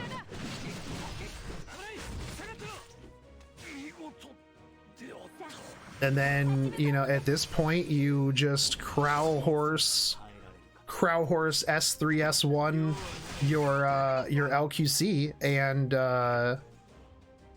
yeah. Oh, you don't have, you have to take off the skill nullifier, but yeah. sure. Who does this go? Does this kill the LQC though? I think so. It looks like it was 1/3. Oh, it doesn't. Ooh. Dang. Yep. Buff LQC, please. Thank you. And then how much does this do even through? It just kills it even through miss. That was 13,000 damage. Hellcutter LQC even through miss. Damn. That War LQC Champs is going to take round 1 of this. That was impressive right there. Yeah. That's why I thought my LQC was good, but now I think my LQC is just fine. Yeah, no, I thought mine was pretty okay too, and then I'm just like, oh, thanks War Champs for showing me that I have no idea what I'm talking about. Yeah, that happens for some people. I want to see the LQC, but I don't know if War Champs wants to show his LQC though. Yeah, typically, like, I always see people that are like, yo, what are the stats on this? What are the stats on that? And it's like, once you get to like a certain point, maybe in like 3 days, he'll show it, Maybe. but like, Maybe. there's no way that like right before the legend cutoff, not happening, homies. Even people asking me, and they're like, yo, what's your this look like? And I'm like, I'll show you in a couple days. Yep. Not the end of the season. Yeah, middle of the season, not particularly caring, but once it gets a little bit closer to the end of it, or if you are that person that's like way up there at the top, you're just kind of like, nah, man. So we do end up seeing the Rowlet being stolen by Watch Champs after seeing the Flurry second pick by Muzi. But still pretty good Flurry though, because Flurry still counters Rowlet, but you know, you just can't have, even though you're picking Rowlet that's getting countered by Flurry, you just cannot give Flurry Rowlet most of the times. Yeah. Muzi grabbing the Aros though, so it's triple knights so far. He's probably gonna have to draft 2 DPSers unless if he's got like some other win condition here. Yeah, at this point you have to draft the two DPSers, or else yeah, you're gonna be in a bad spot. Ooh, just gonna go knights. Just gonna go 5 knights, and War Champs immediately picking up the Tomoka and the RB. Dizzy last pick here would be pretty good too, but I mean, he's got a lot of options. Yeah. Well, yeah, if you have 4 knights, you have a lot of options. Right, for sure. Going with the Acid for speed contest, maybe. I feel like otherwise you kind of have to get rid of the Tomoka because you can't let it have first turn. So locks in the speed contesting Acid. I mean, he does have 2 speed contesters in the form of Flurry and Acid, so that was a pretty good pick in that you don't have to play rock paper scissors with that Tomoka. Yeah. So Watch Champ's already showing his ban, but Muzi's taking a little bit longer. Yeah. Maybe thinking about is if my speed contester gets banned, what do I ban here? You know, what he opts to ban out the. He has 2 speed contesters though, but I guess he's not confident on his Flurry outspeeding that. Watch Champ's known to have crazy gear, so. Right. Yeah, actually, he does not outspeed that Tomoka with his Flurry. Right, but that is a dead Tomoka. Yeah, 100% has to be, right? 100%. Who do you Falconeer Query into here? Do you Falconeer Query into the ML Haste or the Crow? I think the Crow's better, just so that he doesn't get defense buff, but see what he does. Let's for the ML Haste. So and gets through it. So you put up defense buff here. Oh, yeah. Because otherwise it's going to, your RB is going to just cook you. So you do have evasion here on the Assassin Sid, and it is working. No blinds. So probably gonna get here. He opts to let him have defense buff for the sustain that ML Haste has. So he's probably gonna try to kill his ML Haste ASAP. Right. That way it doesn't. And I think that's good too, because the ML Haste could have come back through and dropped the S3, killing the Assassin Sid and pretty much taking care of the real damage on the team. So I mean, even though Muzi's looking good here, I think at least War Champs now has that information of the speed tuning between Flurry, his Tomoka, and the Assassin Sid. Right. So in a way, War Champs also kind of won here too. Yeah, now US to the RB here so that you can get the RB back up while you have defense buff. Ends up getting Gab though. Ends up getting Gab, but does have defense buff on everybody except for Falconeer Query. So let's see how much this does. It hits the Assassin Sid, and I think that's game 2. Yeah, I mean that Itawin's probably gonna die. You know, honestly, it's not RB that's overpowered. It's Alexa's basket. Let's be real. I always see people that are like, yo, Itawin might carry her though. You think so? Yeah. I mean, we'll see, but I mean, if any of these don't get stunned, and does stun 2 of them, the Crow is going to get a turn, but we will see some healing here from the Falconeer Query. Do you just take out the? I feel like you just take out the RB, and then there goes like a little bit of the damage, but at the same time, you You still have ML Haste's S3 as soon as it slips out. Didn't crit. I was gonna say if that crit, that was gonna be killed, but it didn't crit. Yeah, this Tywin just kind of hanging on for dear life. He does not have an S3, but potentially he'll cycle back through before they get a chance. Resist on the crowd there too, but you're gonna have Flurry S3 here. Probably gonna go to the ML Haste again. You don't want to get You don't want to get S3'd. And crowd is gonna have S2, so this is gonna be iffy. You're running out of time, buddy. Ends up S3 probably be on the Haste. Goes for the crowd. Interesting. I think he just timed out, honestly. Green going to well, the thing is though, actually this might be good because he does lap. He does lap. He didn't want the crowd to hit him because now it's provoked into the flurry. It's gonna miss. This Falconeer Quarry got continuous healing, by the way, off of that Justice for All, aka Justice for Some. Muzi does not stun, and that's probably a dead. Hold on, do you kill the Tywin here, or do you kill the Falconeer Quarry? I feel like the Falconeer Quarry at this point in the game is a bit more scary than the Tywin, even with the heal. See, here's the thing: is this Falconeer Quarry with this AROS is going to be able to lap insanely fast because you're going to be able to double up, and then that's going to push, and you just continuously push here. Yeah, this defense break and this provoke are going down. Ends up provoking the flurry, but I don't think that matters. So we're now down to Frenzy 4. This is looking kind of iffy. Ross is gonna heal her with his S3. Yep, Ross. I think Muzi wins this one. Yeah, if he crits on this crowd, that's gonna be dead. Ends up missing, so it does not crit. Doesn't crit, but he does have defense buff. But at the same time, doesn't really matter. Yeah, it doesn't really matter too much. Flurry can single-handedly win from here. Yeah. The double up is gonna just push forward. You just Soulburn S2? No, you want to Soulburn Flurry here. You don't want to get. Actually, you don't even want to. Ooh.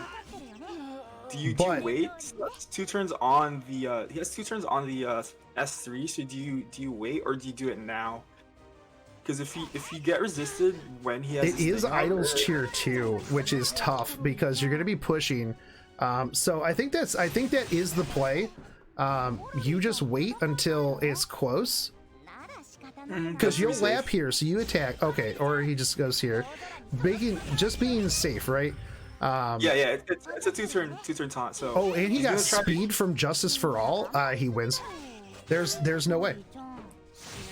Speed, heal, attack buff. By the time War Champs gets back around, he'll potentially have Bird. Hold on. He does lap, but he doesn't have Soulburn. If he gets 15%ed here, then it's GG. He doesn't, and he gets speed again, but it's gone. Yeah, it was 1 turn anyway. It was about to be gone. So it was like a wasted dispel because it was about to be dispelled. This Idol's Cheer is putting in crazy amounts of work. The thing is, here is he has to get. He lost. No. Yeah. He's still fine. This is not gonna be enough, is it? Do you think so? Oh my God, that's so close. But we're healed all the way back up. What is this game? Strips that. Strips the attack buff, but now he's gonna have S3. He has to does he? Actually, yeah. You want the defense break. Oh, does end up saving it? I think you use it. You don't use it here. You wait until he's at the very, very end of the thing. It'll come back. Ooh, here comes a barrier. So that helped a little bit. Soulburn. Just S3 here. No, just S3 without Soulburn here for the defense break, and it should. I mean, you don't want to 15% the defense break, right? Yeah, but now if. Oof. Oh, and gets the continuous heal. See, Heel's this is when he gone. could have done it.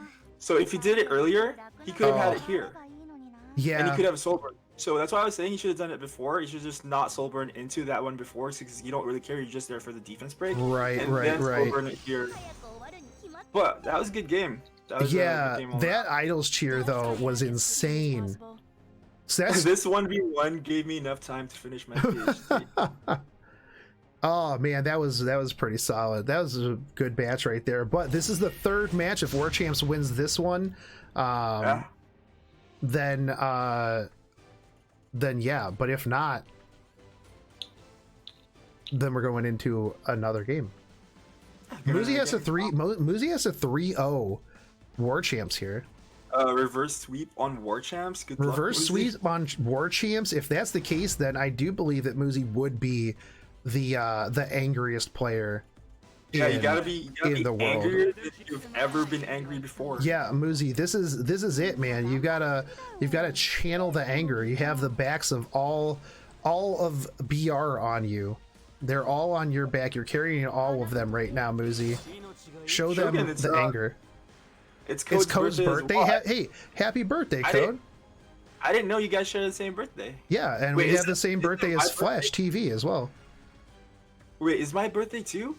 Yeah. Flash? I don't even remember, dude. Oh yeah, Flash. It's probably Mevlin's birthday. Flash, you're such a troll. Victory is mine. Flash will like tag me in Discords at like 3 in the morning and just wishing me happy birthday all the time. It's great. There was a time where I invited everyone to their own server. I invited like people like Car to their own server. Was it Car? Well, I had a let's demo. talk about this draft instead of people's birthdays. Muzi picking up Crow, FCC, Rylet, Acid, and the Sage Ball. We didn't see Sage Ball come out. We were too busy talking about birthdays. But War Champs Yeah, going I with that don't know. ML Haste, picking up the Falconeer Quarry, getting Basar and Tomika. Oh, I wonder if this what do you do with the? Actually ends up being the fastest unit, faster than the Flurry. Time to clap some hands. Ooh, only Does two. not sleep the Falconeer Quarry. Does not sleep the Basar. This is going to be bad. Probably the Tomoko was probably the The better, best one, yeah, absolutely. But Yeah. stripping the evasion, here comes the unbuffable on the Rylet, which is going to be very bad, and unbuffable on everybody else. ends up stunning 2 units as well. Stuns Abyssal 2 Crown units. Bazaar. So dirty. So dirty. We have 1 extra turn here, and by that time Tomika is going to just kill this Rylet. Yep, I think this is it here. We need that Sage Bell buff ASAP. I think he gains more sleep chance, right? I'm not sure. I think so, yes. But he gets an S3. That's the real important part. Oh, Ops to kill the go in on the Sage Ball, kills the Sage Ball. I guess that makes sense because your Rylet is under unbuffable and defense break for yet another turn. So you are going to be able to take care of that. Did I just completely freeze again at the end of this? Oh no, I think you did. I wasn't looking either. So this route's gonna get hit. It was. Oh, here we go. And now, It caught up, cut off. Right. kinda. Well, Rowlet's like at 5% health, so Rowlet's kind Yeah. of trouble here. Yeah, you're does still have ahead an- of me, but it'll catch up, and you guys will see all of this stuff here in a minute. But you talk, Mevlin. Well, Mosey bows down and realizes that he doesn't have a win condition left, and looks like that's game. War Champs winning another tournament. Yeah, War Champs 3-0ing this, and taking first place. Congratulations, War Champs, on that. And after this tournament, I have a very angry call to make to Suddenlink because I can't even refresh speedtest.org.net.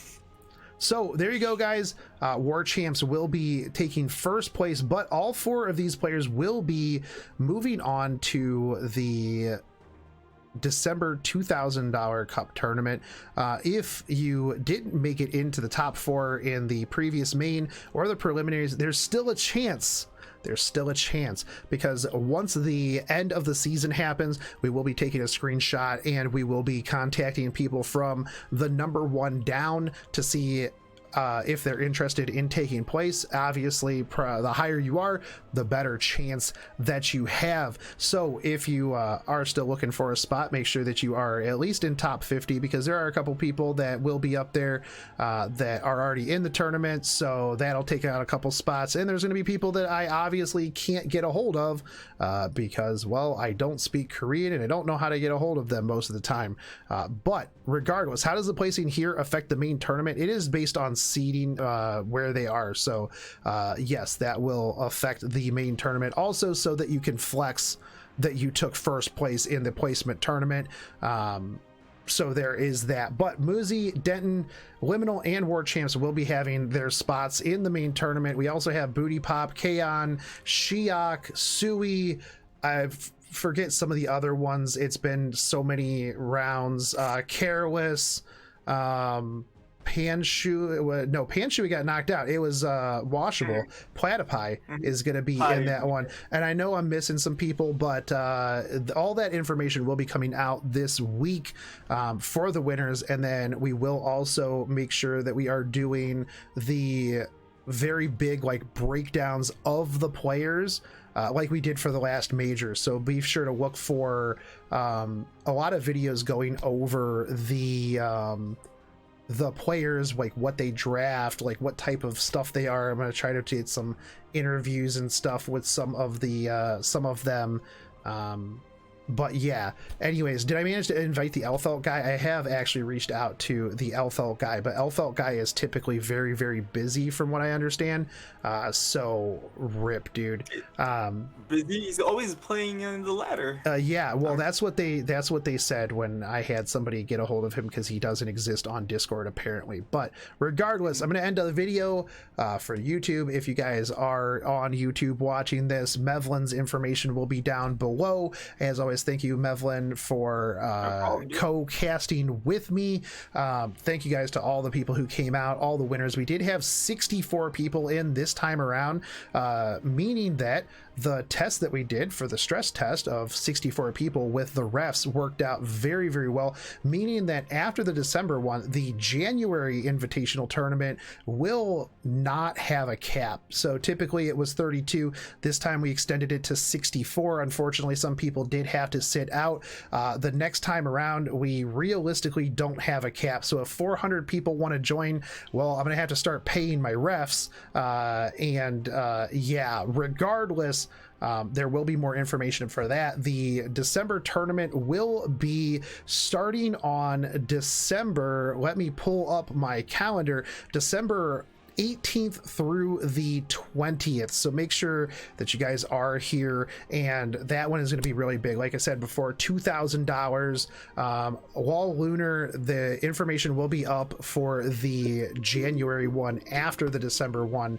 The December one, all the spots are full, but it's going to be really, really amazing. A lot of huge players, lots of money on the line. 2K. Did you think you could make $2K, 2K USD off of playing a waifu gacha game? I didn't. But anyways, we will have more information on that as it comes out. Good luck to all of the people climbing the remainder of the RTA ladder. Hopefully we see you guys in December. As always, if you are new to the channel, you like this stuff, hit subscribe, smash the bell notification. What else am I supposed to say as a YouTube? Comment, like, share this out, follow me on all my socials, follow Mevlin too, and I will catch you guys on the next one. Take it easy, homies. Peace.